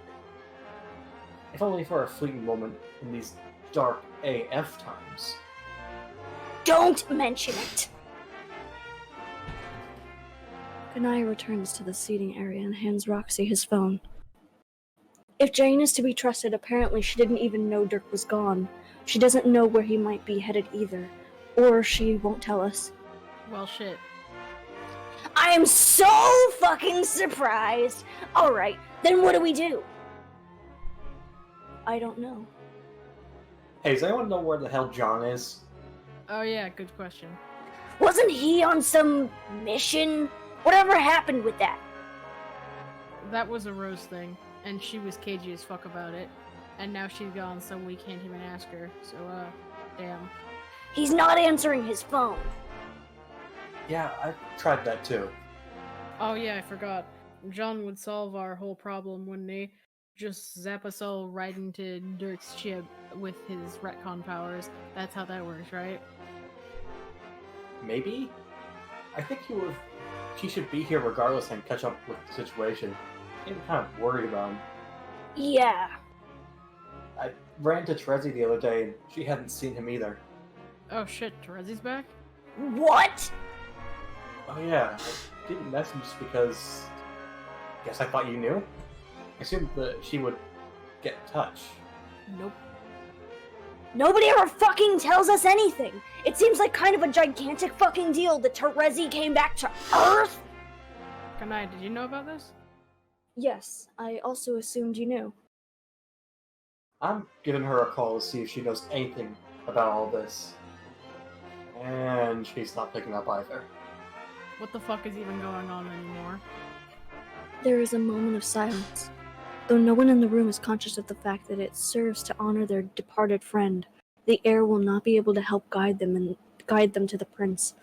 If they ever wish to see John again, be it his cadaver or otherwise, they will need another means of following the ship, a different guide altogether.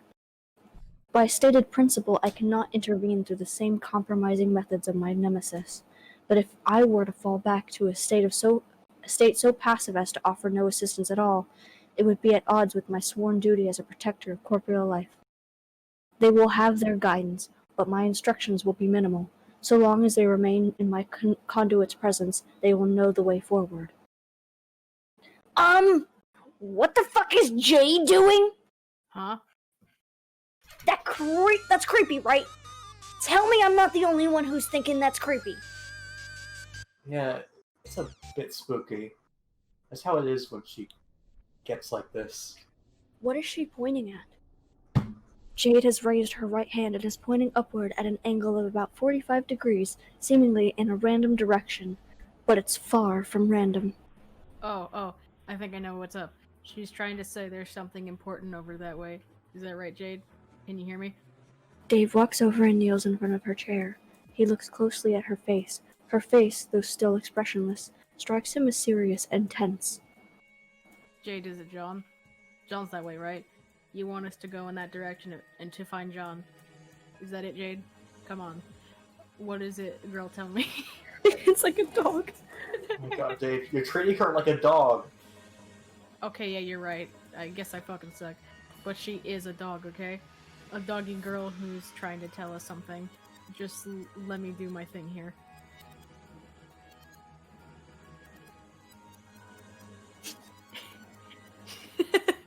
Jade, give me a little yelp if John's that way, and we should go after him. Just a little woof. If John's in danger, yiff twice, please. Dave!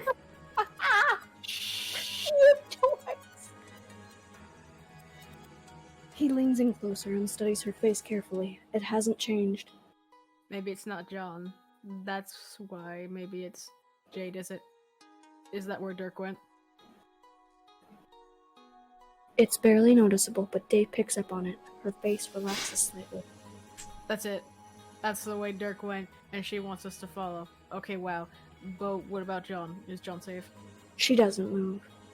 Is John... Does he have anything to do with what's going on? What about Terezi? Is John with them? Jade, is John on the ship with Dirk and Rose? Slowly, she lowers her arm and places her hand back on her lap. What the fuck did that mean? I think it means I'm right. Don't ask me how I know, but I think I got the answers out of her we need. Dirk and Rose are on the ship heading that way, and for some fucking reason, John's along for the ride. We need to settle the fuck up, and whenever we go, I think we're going to need to bring Jade along. Right. Wherever we yes. go, Just we got go. Oh no. Just got this whole... That's like super sleuthing, you know what I mean? Just looked at someone whose face just went, eh. It could It's be like, the okay, narration alright. on top of it. Yeah, I think I she's agree. making her influence just slightly. That I doesn't agree, mean it's I not agree. stupid.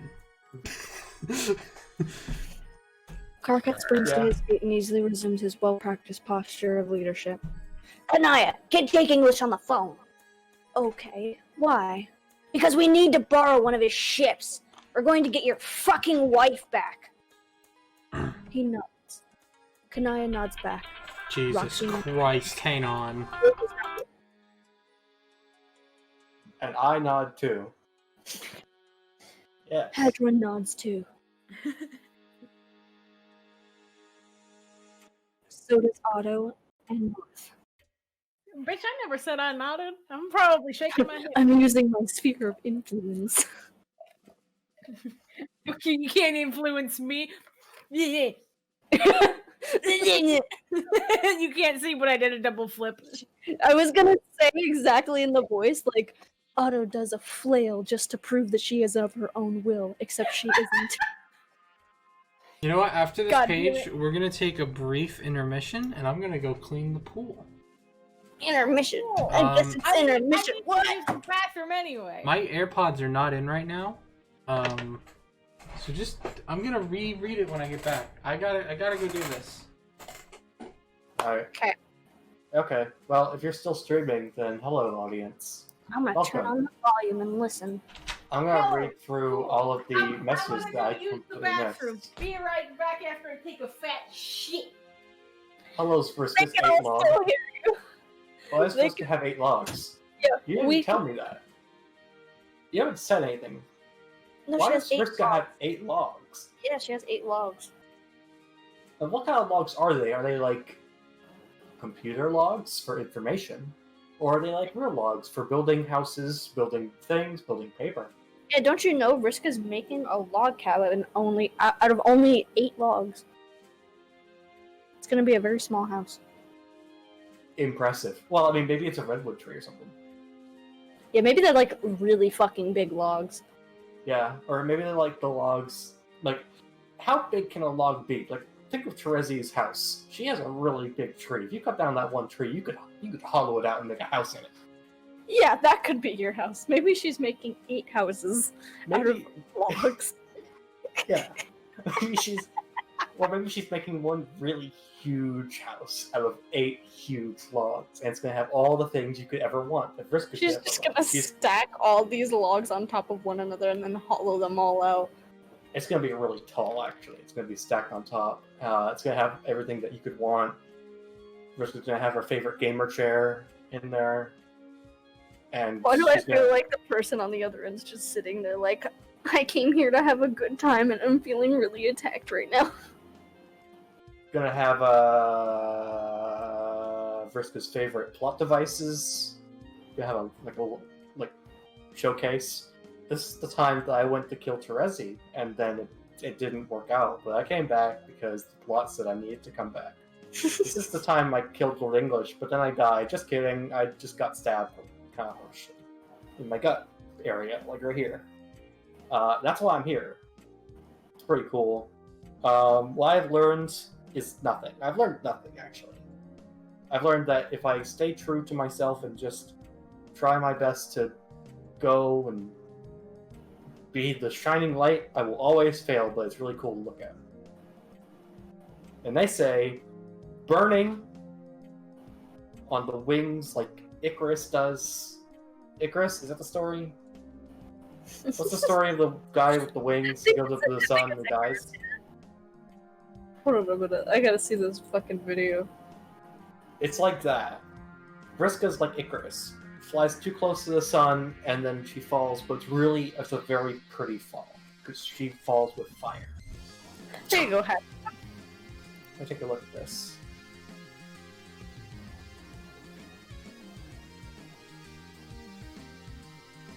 Yeah, that's Vriska. That's Briscoe? Yeah, every time she tries to do something cool, she gets hit with a ball in the gonads, In the gonad. and then she becomes a professional soprano singer? I think. I could be wrong. I'm not a professional musician person. I only do it as a hobby. Maybe not. Maybe soon I'll start commission work, and you can hire me to make some music for you. I'm talking to the audience here, of course. 3 people? Hello, 3 people. You might be duplicates or like bots or something. But if you aren't, that'd be pretty cool. I see some people here aren't bots, except for one person who's 100% a bot. So why are you guys out here? You guys here to watch something funny? Wait, Because what's happening? we're streaming. Oh no, I know. Yeah. I bet when I stream as well. Hi, I'm back, and we're going to be making some major structural changes to the stream. We're going to start by burning down my house. You guys still there? Yeah. No. Okay. Welcome everyone to the stream. How long ago did you finish the chapter? We didn't. I didn't. What? I could have been gone for like 15 minutes. That's why I wanted you guys to just finish it without me. I was literally just filling in.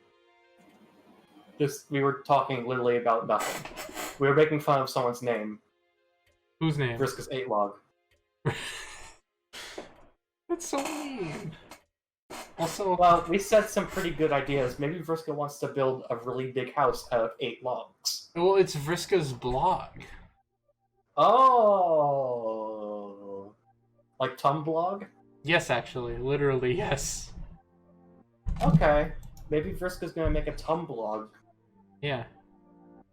Does anyone call them Tumblogs anymore? Probably No, not. I've never heard anyone call it that. Okay, that's what they're called. Okay, I know. I'm from the beginning of the internet. I was born here. Tumblr is a website that I created 13 years ago in my garage. It's true. And then I became a multimillionaire and got bought out by Yahoo! Then Verizon. Yahoo! Right. Yeah. Okay, where were we? don't remember. You think I remember? Jesus Christ. Oh, where were we? Is what you asked? Yeah. We were just starting to get to the he nods. He kind nods. Right. Okay. I don't think Otto's here though. Otto Wait. went I to the can thing. read it. Oh yeah, that's also Yeah. probably why we didn't. All right. So I can read it if you guys want. well, we I have gotta a pretty ASMR voice. remember we gotta have the people who haven't read it first. That's So true. if the people You're who right. haven't read it aren't here, then there's no point. I just want to say versus 8log. I don't actually need to make fun of your name. Well, they're not here anyway. Oh, okay. I do mean to make fun of your name. No. I mean it 100%. This is the only way I can do comedy, is making fun of people. Hi, my name's a comedian. Hi, my name is I'm Ray very funny. William Johnson. And the I reason look they at call the me first thing that, I can see and then I make fun of you. It's very easy. yeah. Comedy. My name is Ray William Johnson. I look at video clips on the internet and then I use them for clout.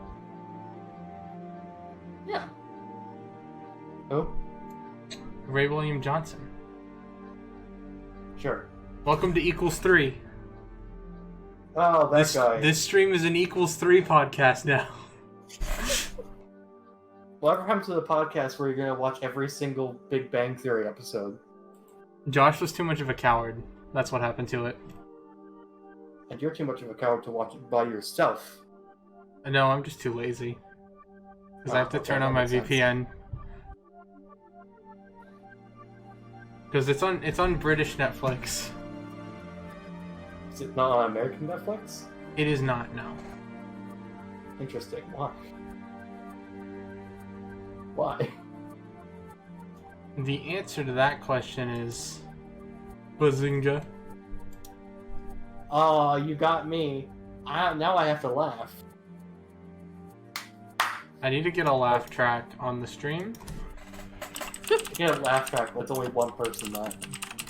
And on. And it's you. But you're really far away. Come on. Okay, so I'm gonna tell a funny joke. Oh, here's something funny.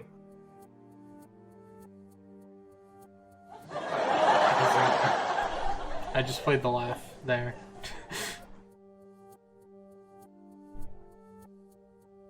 Okay, good. I'm glad that everyone's here to listen to our funny jokes. We're sort of like a comedy Yeah, we're tetramino. talented comedians. We're like a comedy tetramino. If we come into contact with another, wait, hold on. 1, 2, 3, 4. Yeah, comedy tetramino. If we come into contact with another tetramino and maybe another couple, we'll then make a line. We'll vanish. Yeah. So our goal in life is to never meet 4 other people at the same time. Yeah. It's like what You know, I'm But getting a like lot of this. use out of this laugh track soundboard.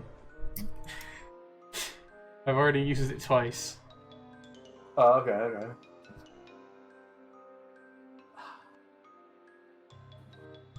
So did you hear about sports the other day? What the fuck is a sport? How dare you?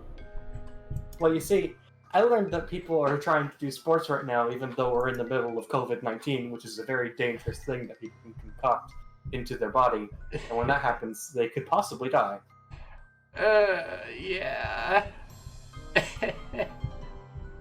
And it's very interesting they want to play sports, even though it's very obvious these people are going to get sick. I was in an ice cream store today. And I was in an ice cream store because my family has us go get milkshakes like once a week. Did you wear your mask? Yes, I did. But here's the Yeah. thing. Out of the 20 plus people that were in there, I was one of 3 customers wearing a mask. Yeah, we have these stores And here. nobody in was the practicing West. social distancing, even though there were clearly marked X's on the ground for where to stand in line. And just everybody was so fucking close together. It was awful. It's a dangerous field when you go to like Walmart or Publix, which, hi everyone. I live in the southern part of America, called Florida, sadly. I'm gonna be honest, I feel weirdly safe when I go to Walmart because it like, if I follow the instructions on how I'm supposed to navigate the store, I almost never run into anyone. For me, it's different. Maybe your Walmart is fancy and has no people in it. No, mine does have some people in it. I wish we had like a Costco kind of thing where they like don't allow people to go in if you don't have a mask. Yeah, Costco also used to spray your carts, but they stopped doing that for some reason, and I don't know why. I have a feeling they brought that back. No, I was there. I was there like yesterday. Oh, I thought you meant like a long time ago. They would No. spray your carts down just to be nice. Okay. No. Yeah, that makes a lot more sense. Well, they should do that again. Yeah. But it's probably expensive to use that much spraying alcohol. Maybe, but it seems like a worthwhile expense to not kill your customers. True. Anyway, I just realized there's another mean- reason I have to go, and I might as well do it while Otto's gone. I have to go lock the gate on our property. Okay, I will fill in. Yeah, do that. Thank you. with, something funny. I don't have a laugh track. Can you play... Wait, before you go, can you play the laugh track button so that you can be like... Reactive button? Okay, bye.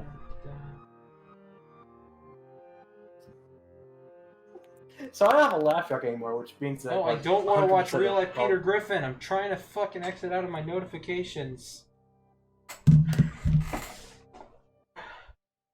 All of my comedy power is gone because I don't have a laugh track.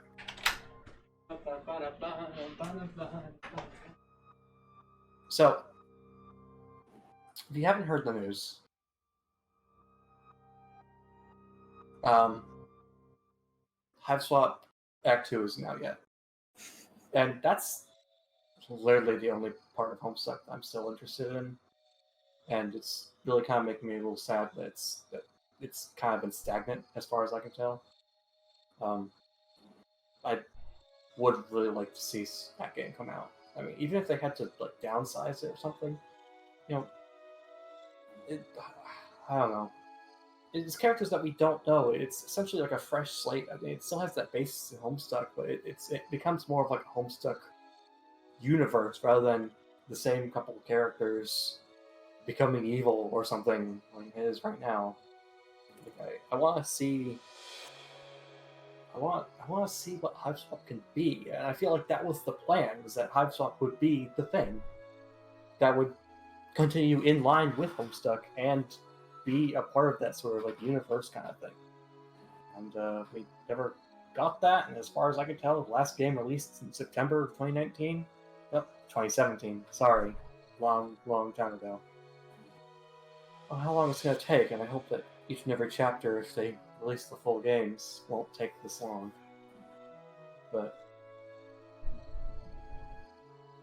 Bazinga.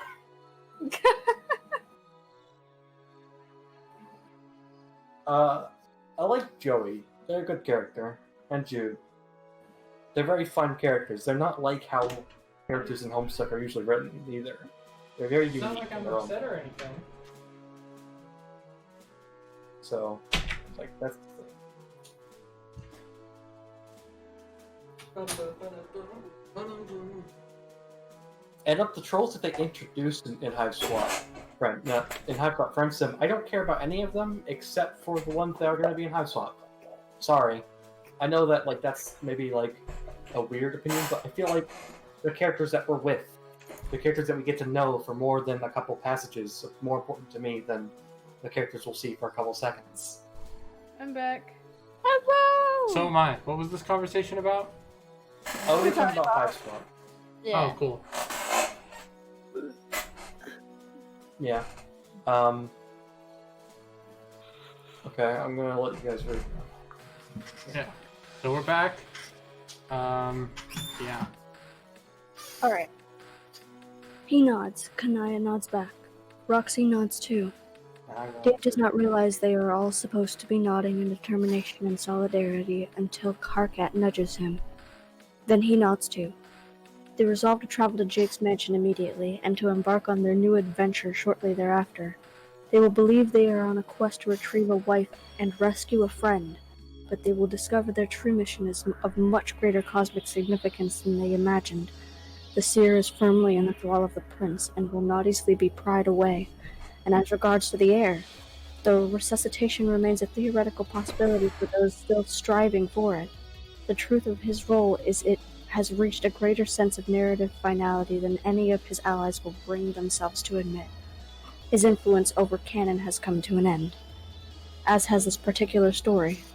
His ultimate sacrifice was made to put the missing keystone in place and avert the supreme dissipation of all that shall be considered to hold truth, relevance, and essentiality. As for me, I will be there wherever they go, as long as my conduit remains alive, alert, and present, but only as a guide, the lightest possible touch, and only to block the insidious mandates of the prince from within his sphere of influence. The rest of my presence can simply be reduced to a string of words, a recorded stream of ideation, with a particular texture and cadence. But aside from that, there is nothing that should be considered remarkable about its source.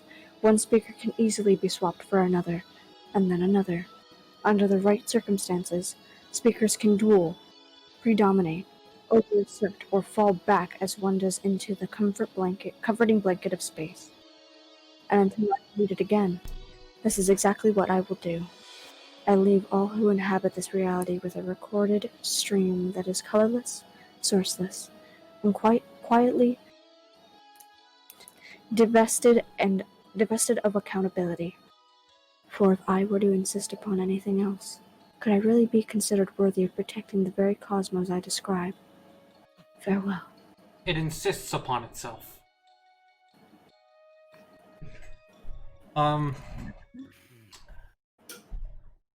Sure talked about incest a lot. Yeah, that was the fucking. Thank you for reminding me of that. You're welcome. You almost gave this chapter a 1 or 2. I almost gave this chapter a 1, and then you reminded me of that. So thank you very much. I honestly, if I wasn't interrupted, I wouldn't have forgotten. That's not the kind of thing I usually just forget. Only when you have to go clean out the pool. The pool of your mind. I understand, I cleaned out my mind too. Swimming in my mind. Fucking JoJo torture dance song. See, some people have a mind palace. But some people just have a mind pool. You just go Yeah. clean out the mind pool. The mind palace, huh? Mind palace. Some people just have a pool though. You know, take a dive. Aquatic mind and all that. You know, don't worry about it. I don't feel like I can give this a -2 because we've seen so much worse. I mean, yeah, like I like the standards I like the have been characters set. talking to each other. Yeah, I mean, everything besides that one bit was pretty good, actually. yeah, and It's that funny bit was watching a them say significant you're- amount. Let's not lie to ourselves. it's funny watching them say, "You're stupid, Dave. Stop saying that. Why are you saying this? Why are you dumb?" I Why did do- like the fucking Dave Carcade interaction, though. That one was nice. Yeah, it was. Character development. That's not my word. That's Dave's words. Character development, bitch. Let me change the number on the thing to 44.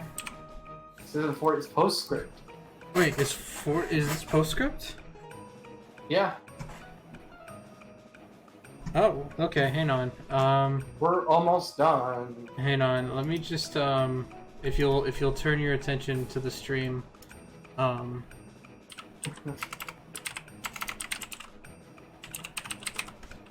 this is it's not. Yeah, That's how it's gonna stay. postscript. Okay, that's Yeah. fine. Okay, Doesn't need so to be really professional. I mean, it's about as professional as this story. Oh man. I'm joking, of course. This is written with the very best of intentions, and it's not meant. the very best of intentions, with no malice towards its audience whatsoever. Woo! Okay. I know So- that's not how you meant it, but that's how I mean it. I'm not saying whether it was or wasn't, but it sure fucking seems like it was written a certain way. Which I am not saying whether that means it is in or with or without malice towards its audience. I couldn't tell you. I'm going to read this. You're going to... Oh, fuck. Hadron's take it over.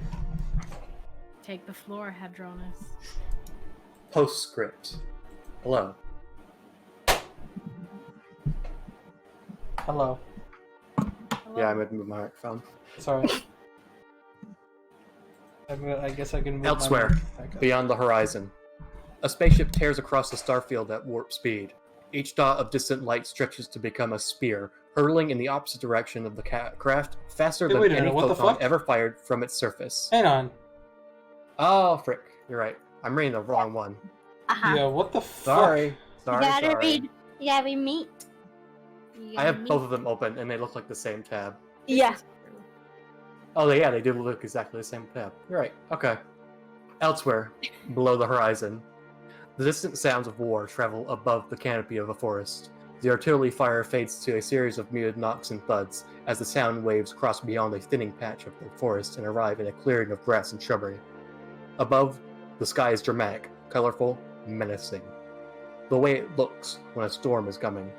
The clouds are wild, whipped into a sort of spatial frenzy, as if they know what's imminent is no earthly phenomena. Aradia stands in the field, her mouth gaping wide, but not at the sky. It's unusual she isn't grinning, and she slowly corrects this. She smiles brightly at the girl crouching on the ground 10 paces before her. Aradia's never seen anything like what she just saw this girl do. Jade was 16 years old when she showed up. Who left? It was me. My Okay. stuff. Okay, Internet cut Jade out, but was 16 years old when she we're showed up, continuing. and she doesn't look a day older now. Though many hundreds of days have passed, there's a hole piercing the space symbol on her shirt, but no sign of whatever it was that made it. Her legs are covered by the same striped tights as usual, but her feet are shoeless. Her knees are pressed into the mud of the field, and her hands braced against the ground to support her hunched figure. She is covered in blood, almost from head to toe. Fresh blood and viscera surround her in an uneven ring on the field. It soaks her clothes, coats her skin, still gleaming and wet, running slowly down her limbs and face, dripping from her mouth, glasses, and the tip of her nose. Her hair is matted, savage-looking, filthy. She looks up. Behind the rim of her glasses, her wide eyes are a solid black. Her lips are parted, revealing her canine fangs. The meat she's chewing is stubborn, raw, full of gristle. Almost supernaturally tough. But she is the determined beast of prey. She swallows once, hard. The last bit of her meal slides down her throat. The deed is finished. She stands up and closes her eyes. An aura of darkness gathers around her. The blood begins to dissolve, as if being absorbed into her skin. She makes 2 fists, plants her feet firmly, and releases an otherworldly howl. A shockwave emanates from her body, knocking Aradia down. It rushes forward, blowing the surrounding trees back as if they're weathering hurricane-force winds. In a moment, calm is restored. She opens her perfectly black eyes again. Aradia staggers back to her feet and brushes herself off. I take it everything went as you hoped? Jade looks down at her hands as if they belong to an alien. She can feel it now. Abilities have been awakened inside her that no being has ever commanded before. She raises her hands and looks up at the sky. Above her, an immense vortex opens. It swirls many miles upwards into blackness, and lightning crackles within. Jade says nothing for a while. She seems to simply study the construct she summoned, this great occult trumpet, beckoning her into its abyss. Her face is expressionless. Her glasses flash white as they reflect the lightning that arcs sporadically inside the wormhole. Well, aren't you going in? Wasn't that the idea, or did I not? Jade silently holds up a hand, as if telling her to wait. Aradia closes her mouth, looking embarrassed. Nearby, the red haze gathers in the air. It condenses into concentric rings and spheres of ruby light. The luminous shape of a man fades into the center of the spatial effect. When the light subsides, Aradia notices the man is made of polished metal. She recognizes the gear symbol on his chest, identical to her own. She also recognizes the sunglasses the robot is wearing. She knows who this is. Dave? Sup? He doesn't look in Araya's direction. His eyes, glowing bright enough to be visible behind his shades, are fixed on Jade. He looks her up and down. She's still so young. He knew this Jade many years ago, but by this point their paths have diverged in ways that he couldn't begin to describe even if he wanted to. So, we doing this? Jade says nothing, and looks up to the wormhole again.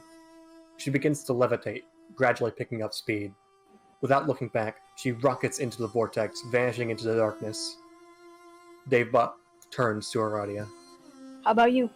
Wanna come along? I guess so. I'm really not sure what's going on here. To be honest, the plan wasn't discussed much. That's what we were doing now, discussing the plan. What about your boy, Eye Patches? Oh, Solix is in one of his moods. This was all getting to be a bit much for him. If I go, I'll probably just cut him loose. Good move. His gaze remains fixed on her. She blinks and looks away, unsure what to say next. He's standing perfectly still, presumably waiting for her to say something. She met him, what was it, once? Twice before? She can't remember. But she knows that this is a very different Dave. Aside from the metal skin, he seems implacably confident. But then, people go through changes. She's been through more than her share. He cocks an eyebrow, recalling her own stint with a metal body. Hey, Earth to what's your face? Oh, it's Aradia. I know. So So that's a yes then? what? You're coming. Better decide quick, I doubt that dang fucking hell funnel is staying open for much longer. Yes, I suppose so. That's where all the action is, right? All the action that matters, yeah. Off we go then!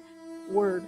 Remember when I said that Aradia and Solix got through the epilogues unscathed? No! Bye, No! It's fine, You know he's just what? left there. This is to a die. default -1. I don't care what happens in the rest of this. That alone is worthy of a -1. I lied to you this whole time, by the way. What do you mean? I kept saying Solix did go off without a trace. I lied, he was left behind. But maybe that's a good fate. Being stuck in the hell dimension. Yeah, I make a point. What we're getting next continues on without him. He holds out his hand. She looks around and assumes he means for her to take it, so she does. She didn't know someone could fly this fast. He nearly yanks her arm out of its socket. She considers reminding him that maybe this isn't necessary since she can fly too, but she doesn't want to risk saying more embarrassing stuff around this outrageously cool dude. Besides, they're through the wormhole before she can even finish the thought. It vanishes the moment they've crossed. The hole leaves behind an absence in the sky so calm that continuing to call it a sky wouldn't seem to do it justice. It's a perfectly neutral expanse into which anything one can imagine might be summoned. And for a while, anything was. But not anymore. Where the hole gate just moments ago now exists an imaginary line. Above this line resides all that matters. Below exists all else. Never again the twain shall meet. Damn. Well, that was something. Finally finished the meat epilogues. Anyway, that did get a -1 out of 2. None of the rest of that changed my mind. This is my review that I posted on Twitter.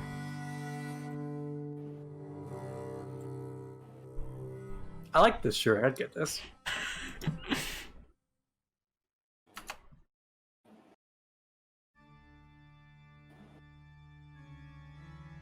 I don't really care about characters that I barely know, and I know people will say, well, Dave Bot's just Dave.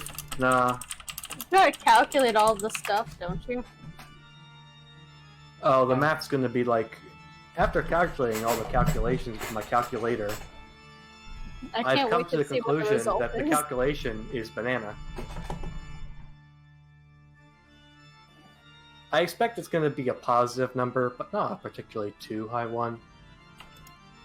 If that makes any sense. For the postscript Maybe of the...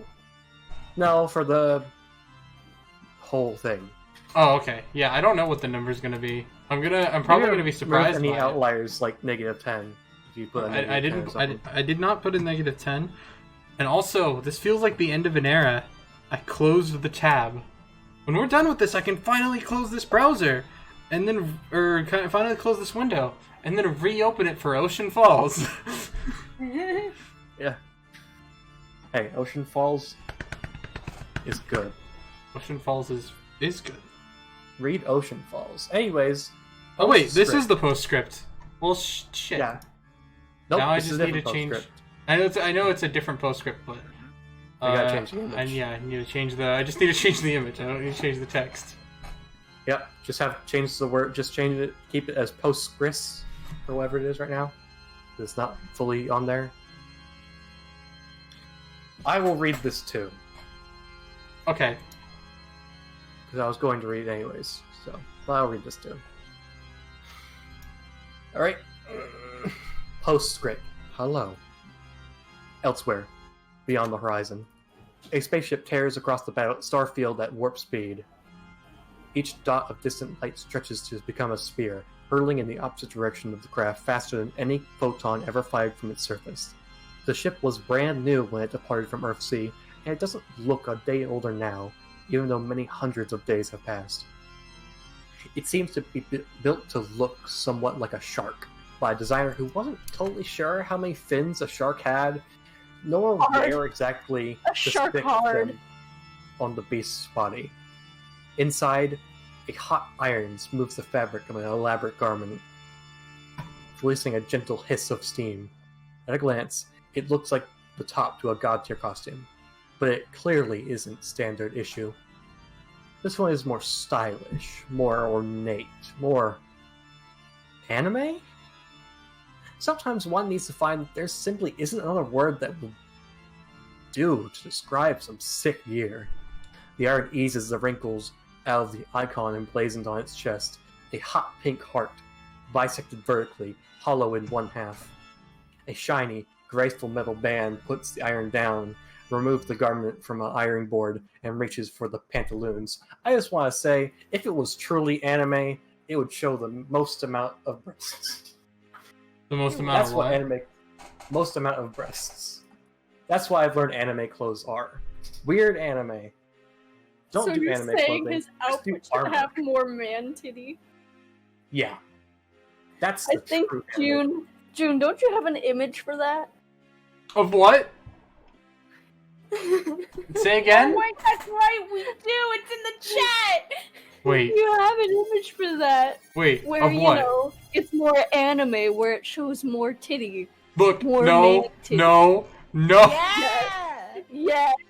I mean, I can just like post it in the Twitch chat if you want. Yes. No, You just know what? show it. Can you Just post show it? Can you post it in the Discord? Because I need to make sure we're on the same page, Yeah, hang on, wait, I got you. Here you Go go. get it.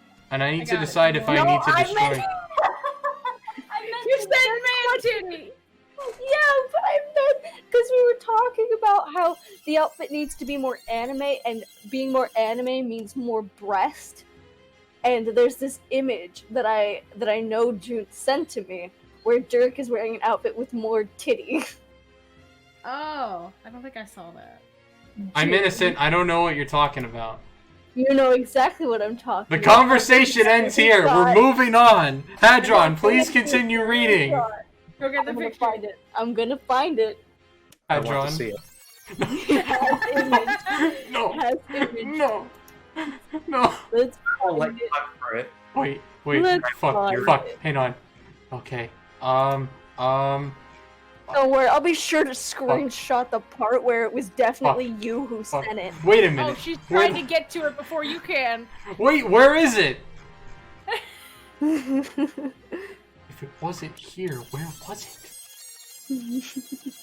Literally, where the fuck? Oh my god. I don't It's a think- real- Don't worry, babe. I'll find it. Okay, I don't think it's actually here.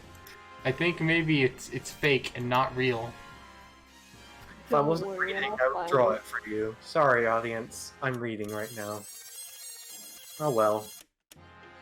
Are you telling me right now that you would draw Dirk with Barbara titties? Sure, why not? Okay. Well, let's get can back to sure. reading. How he gets these things so wrinkly. Perhaps it's all the time he spends training in the hyper-gravity chamber, assuming they've got one of those on board. Then again, there are times when he seems so high-strung, he could wrinkle a good anime costume sitting perfectly still in an armchair. She drapes the pantaloons over the board, then pauses to reach for the candy bowl nearby. She doesn't actually need to eat anymore. The entire concept of eating has been upended for her. It's not about sustenance or even necessarily about enjoying certain flavors. It's more about staying connected to a vestigial habit reminding her of the humanity she's been forced to abandon.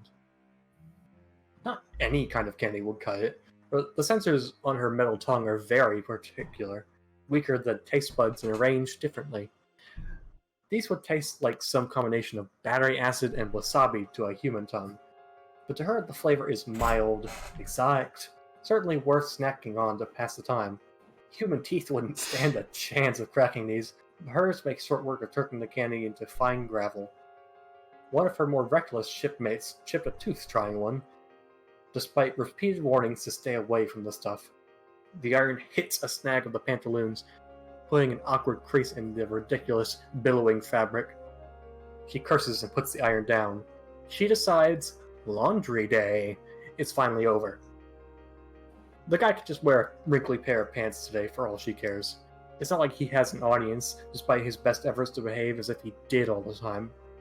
He doesn't really enjoy doing laundry or ironing silly anime ensembles, and she considers herself nobody's maid.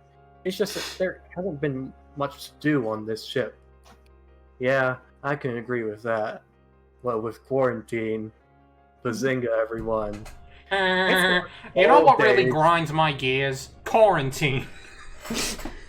You know what really grinds my gears? I'm a robot. I have gears. Hey everyone. Welcome to the Master Comedy. Hey everyone, welcome to the Rosalon Comedy Hour. I'll be here all forever. I'll be here on this ship. I'm stuck here. Maybe I'll leave. I'll be here for the next 3 years. Yes, 3 years. It's not like the old days of her long-range interstellar travels, that halcyon period riding a meteor across the abyss for years, particularly 3, with an atmosphere of camaraderie, feelings of optimism, a rewarding transformative period in everyone's young life. I found it. Fuck She you! guesses this No! is just what things feel like on a long journey when you're older and a much smaller crew. She turns off the iron, and then wanders off down a corridor. It's nothing like the meteor in here. Right. Save us. Futuristic. Skynet does build a lovely ship, she has to admit. She turns a corner, and her foot kicks something. It's a stray ruby slipper. The other is about 10 feet away, down the hall. No sign of her owner anywhere. She'd sigh, except she doesn't breathe anymore. She doesn't consider herself to be her maid either, but she reaches down and picks up the slippers nonetheless. Let's take a look at this image. Yes, this is exactly what I was looking for. I forgot that I actually forgot about that one. I completely forgot about that one. That's the one I was talking about. I have nothing to say. Is said above it. No. Isn't it dreamy? Fuck you! This is cyberbullying. And that's not even like, you said that way earlier. No, that's like immediate. That's Look at this bootleg Kamina looking dude. Wants to be cool, but can't be because he's a loser. Oh well. There's a bunch of different versions of it. Shut up. Oh, I have to open that now. Shut up. Shut up. It doesn't exist. Oh my god, there is! Mm-hmm. There's so many! I'd like to call out candiedbonemarrow.tumblr.com for making these fantastic pieces of artwork. You can find their Tumblr at candiedbonemarrow.tumblr.com. Thank you for making an excellent piece. More anime. She enters a room central to the ship, one that she visits now and then, possibly for sentimental reasons, or maybe it's just to creep herself out. Situated near the wall is something that looks like a rather elegantly designed iron lung. It's mostly made of glass, with polished silver trim around the sides and base. There's a digital monitor on the wall. She approaches and places her hand on the glass with a faint metal clink. She used to live in this body. She's dressed in the same clothes she was wearing the day she slipped into the coma. A special tiara replaces her typical hairband, lined with blinking transmitters. The device beams her awareness Wait directly a into her minute. current mechanical avatar. I don't see any Keepers? blinking lights on that tiara. I have another image for reference. Sure. Share? Is that what you said? No, I said sure. Oh, okay. Then ignore that. Go on. I looked at it already, I saw it. Oh. I want to see. Now I'm spoiled. Everyone, look what they did. She presumes it utilizes the same technology that Jade's grandfather once used to build a dream bot for her, which functioned similarly. She knows she'll never be able to inhabit this sleeping body again. She honestly can't decide whether that makes her feel sad or relieved. She ponders the future of her old body. Will it all work as planned? She has to believe it will. It is the only path to achieve permanence for those tenuous bodily accommodations. A jarring sound snaps her out of her reverie. It's an alert, beeping, urgently from the cockpit. The robot leaves her entombed living body and runs quickly through the winding corridors. She sits down at the helm and examines the monitor. A new planet is within her sensor range. She studies the millions of statistics, all pouring in at once. Her pupilless eyes take them all in simultaneously. Her head needing only to move a quarter inch from side to side to pan her vision across the data. It is an M-class planet. The right size, the right age, the right distance from the sun. There's no advanced life yet. It's exactly what they've been looking for all these years. Her heart doesn't beat any faster because its pace is regulated by an internal chip. She consciously accelerates it anyways. It's been a long time since she's had the occasion to feel exhilarated. She's missed the sensation of the old flesh ticker acting of its own accord. The thoughts in her powerful brain race. Big brain. What will they name the planet? How long will it take for the ship to arrive? Once the new race is established as an advanced enough civilization, thousands of years from now, who will the lucky kids be? The ones who get the chance to play will arguably be the most important session in the history of Spurb. She holds her thoughts. They can wait. And there's much to discuss. She taps a button and lowers her head a little closer to a mic on the panel. Dirk. She supplies a courtesy pause, as if waiting for him to reply. He usually doesn't. You're going to want to come see this. Enough time goes by that she begins to wonder if he's asleep. But no. It's just the irritated silence of a man who knows he isn't currently dressed well enough to attend to something important. Are my fucking pantaloons ready yet? Okay. I want to give some thoughts here. Yeah? I think I gotta feed my dog. that as summing up the entire epilogues, as this being the final page of the entire experience, I would say that this almost redeems a few aspects of it. And I think that it would land a lot more powerfully if Homestuck 2 was not a fucking thing. Because the whole conceit is that Dirk wants an audience. And in this thing, it says that he's pathetic because he can't get one. And that's like a thing. That's like a bit. That's his deal. He wants an audience, but he doesn't have one. And in not having an audience, that proves him wrong, and that makes him a compelling villain.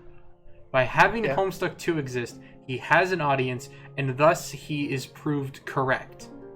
In other words, Ultimate Dirk Strider is the exact same character as Rick Sanchez from Rick and Morty. Who? Shit. Because he is never proven wrong, despite, to anyone with critical thought, obviously being wrong. Alright, I'm gonna feed my dog. Alright. Okay, yeah, feed your dog. No. See, here is one thing that I would do. After reading all of this, how would I continue with a Homestuck 2? Yeah. How would I do a Homestuck 2? How would you do a I want Homestuck to say 2? this is a good chapter. I like spaceships, and I like them talking about M-class planets, because I like Star Trek. This is a joke, by the way, although I do like Star Trek a bit. It's pretty good. How would I do Homestuck 2 after reading all this? The answer is, it would have none of the kids. None of the kids that we know, none of the trolls, none of them. What about Harry It Anderson? would... Nope. Oh. It would start 1,000 years into the future with the kids that they're talking about. That would actually be good. And then it would sort of be like, you start, and it's exactly how Homestuck started at the beginning, like with that weird, like, we're doing something weird, but it'd be completely unique. But also very similar to the way Homestuck starts at the beginning. But the difference is, instead of there being this big threat of Lord English looming at the end of the story, you'd have the big overarching plot slowly enter into the story. Like, slowly be introduced. Continuously. With the whole, like, kids arriving on a spaceship and interacting and making these things happen. They would slowly start to happen within the story. So you get to know the characters that we're going to know 1,000 years from now, or whatever's going to happen, and you get to see these characters come back, but slowly letting them trickle in. You know what I mean? Yeah. Like, they aren't gods or anything, they're just people.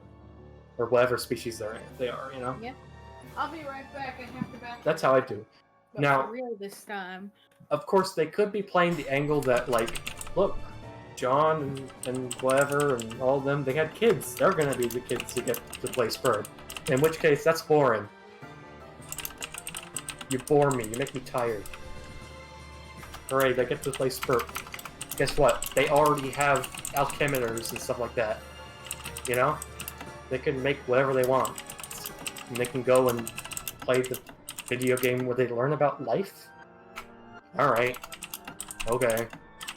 Like, remember that part of Homestuck where it's like, let's be Santa, and then they make a bunch of weird, crazy stuff? We could have more of They that. can literally just do that now. Alchemeters exist. Yeah. It's a post-scarcity world. So that's why if I were to do Homestuck, it would be set in that 1,000 years after the epilogues, when this stuff is supposed to happen, and it would sort of go in that same kind of thing. That's what I would do. Obviously, that's not what happened, which I can understand. I mean, if you were to get rid of all these characters and introduce, like, 4 new kids or something, you'd be like, where's the... Where Dirk Strider? Guys, where's Dirk Strider? Guys, where'd he go? Where'd Dirk Strider go? He went Ah. away. Oh. Now I'm not gonna read Homestuck 2. I Well, wasn't gonna do it not anyway. willingly, but I am gonna put you at gunpoint, along with everyone else in this chat. Alright. I read the first couple parts of Homestuck 2, as in the first thing that got released, and I thought, wow, this is pretentious, I'm done reading this. Oh yeah, yeah. I've had to look And then I back read at that. Ocean Falls. Hey guys. Ocean Falls. I've had to look back at that first chapter multiple times for reference. And it's just I have to take it for what it is. Snap. This is going in my cringe compilation. That's why I say that. The panels, the art, I really like, and I will maintain that. And I'm also never doing a fucking rating system like this for anything ever again. This was so stupid. This was such a waste of my fucking time. Yeah. How about we Streaming just was not a stream waste of reading time. One page. How Huh? about we just stream one page every stream? There you go. Finish. No, I'm joking.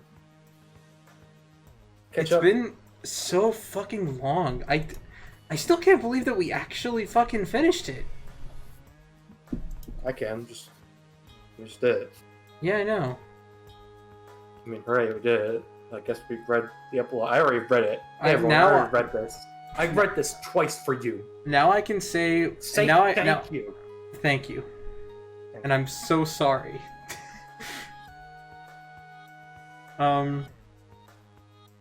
But it's like, fine. I really like watching you all flare around, getting weirded out because of situations where the characters did something very strange. yeah, funny. it's bad. It's not. Anyways, I would say on the whole, the Homestuck epilogues are not good. They're not good. but if you want to read Homestuck 2, you have to read them. Sorry. Yeah. And even then, Imagine fucking reading- Homestuck 2 imagine- retcons shit from the epilogues. Really? Yes. Like, it's very What? little things, and they never address it. You can tell me. It's fine. I'm not here to care. I'm gonna say just a very unspoilery example, and also the only one I can remember off the top of my head right now, is Okay, then just say it then. is the thing about Rosebot's tiara. Those are Hmm. There are no blinking lights there. I mean, it's a very minor thing. That's a minor thing. But there's some slightly less minor things that I can't recall off the top of my head. Okay. I don't. Fuck, it's just stupid. I'm here to say that I wish no ill. I know I've been making a lot of jokes like, oh, this is bad. And I wish no ill will to the writers. Exactly, Of me too. of even the epilogues and stuff like that. But they're that good. I will criticize this work to hell and back, but that doesn't mean that like I think the writers are bad people. I just think they wrote something bad. Yeah. Something that is bad. And Now- that's not me judging their character, that's me judging their work. Yeah. And I think that there even there are some chapters or at least pages of Homestuck 2 that I think are better than this even. So it's Good. not Homestuck? entirely a lost cause. Some pages of Homestuck 2. Okay, yeah. And I'm but talking about individual any of them- pages. Oh. And I'm talking about the Homestuck epilogues, not of Homestuck itself. But like, it's not entirely a lost cause, but it feels like such a waste to try to salvage this where it ended. There's so many cooler things you could have done with this concept, and especially since you've opened up the idea of canon not mattering anymore. You could have just made a bunch of stories that were not necessarily connected, that took place in different universes with different designs, and that would have been so much cooler. I'm sorry, they already did that though. Yeah, I know. I'm saying they should have made Paradox Space 2, except in the form of the Homestuck comic style. You're saying they should have made Paradox Space 2 MS Paint Van Adventures. Kinda? Genuinely, yeah. You're saying they should public domain Homestuck. Yes, actually. I made an entire Twitter account for that. Okay. And I still think that. I would say they're never gonna do that. They probably aren't. And they're... If they did that, that would be very bold and very cool of them. Hey guys, that'd be very bold and cool of you to take a brand that's, I don't know, they don't advertise Homestuck until the days that it can be advertised are advertised. Hey guys, it's 6/12 Homestuck Day. Go here to buy our books. Viz Media is mostly just spending their time advertising anime, which they Yeah. probably get a lot more money from. Yeah. So I want to talk about something that isn't related to the epilogues, but is related to Homestuck. You okay with that? Yeah, hit me. How does this all factor into Hive Swap? I would say that none of this is relevant to Hive Swap. However, and this is a big however, the worst case scenario the absolutely most I've gets taken nuclear. down from a DMCA. I was gonna say huh? The world gets destroyed. Steam servers are destroyed. I mean, Worst case scenario. The worst case scenario for Hive Swap is the dog shit nuclear idea that the epilogues are somehow required reading for Hive Swap. I don't know how they would even manage that, but That's not possible. The epilogues were not. The epilogues happen way after Homestuck, and Hive Swap happens way before Homestuck. Yeah. And so, I don't know. Are they gonna reference it? Are they gonna have fucking Dirk go back and narrate some shit in Hive Swap? I really don't know. It feels like the epilogues are now so intrinsically tied to the brand that they're just going to try to make it involved in everything. They made Homestuck 2. They've been releasing new merch, and I believe there's some. Is there Homestuck 2 merch on 4fans by fans? Not that 4fans by fans is a good place to buy shirts from, but I just need to check. Buy shirts from me. I don't have any Homestuck designs, nor do I have a site. Nor do I have anything that to allow you to buy shirts from me. And yet somehow, that makes your shopping experience so much better. Reputable. Exactly. That makes it so that my shirts don't rip up in like 2 weeks. Yeah. Yeah. What is this? I have a couple of We Love Fine t-shirts that are all tearing at the neck, which is incredible. I don't think I've had anything quite that bad, but it's not good. To be fair, they're from like 2015 now, so. Oh yeah. Okay, I need to check the newest arrivals, and I'm gonna look here, and I'm gonna see if I see anything Homestuck 2 related, so I can be mad about it. Homestuck fart. I'm an old Homestuck fart. Very Homestuck veteran. Waiting for years. Small brain. Oh! Cool! Cool. What? This is just... Was it a Naked Gamsey shirt? Oh, that would be so much worse. No. I found something that just literally says Homestuck 2 on it. We're at that point, huh? Homestuck 2. Mousepad. I can't believe that it just literally says Homestuck 2 on it. It's so blatant. It's just there. I've seen a couple people that I know get onto We Love Fun. I mean, 4fans, by fans. Oh, the thing is that it's not good.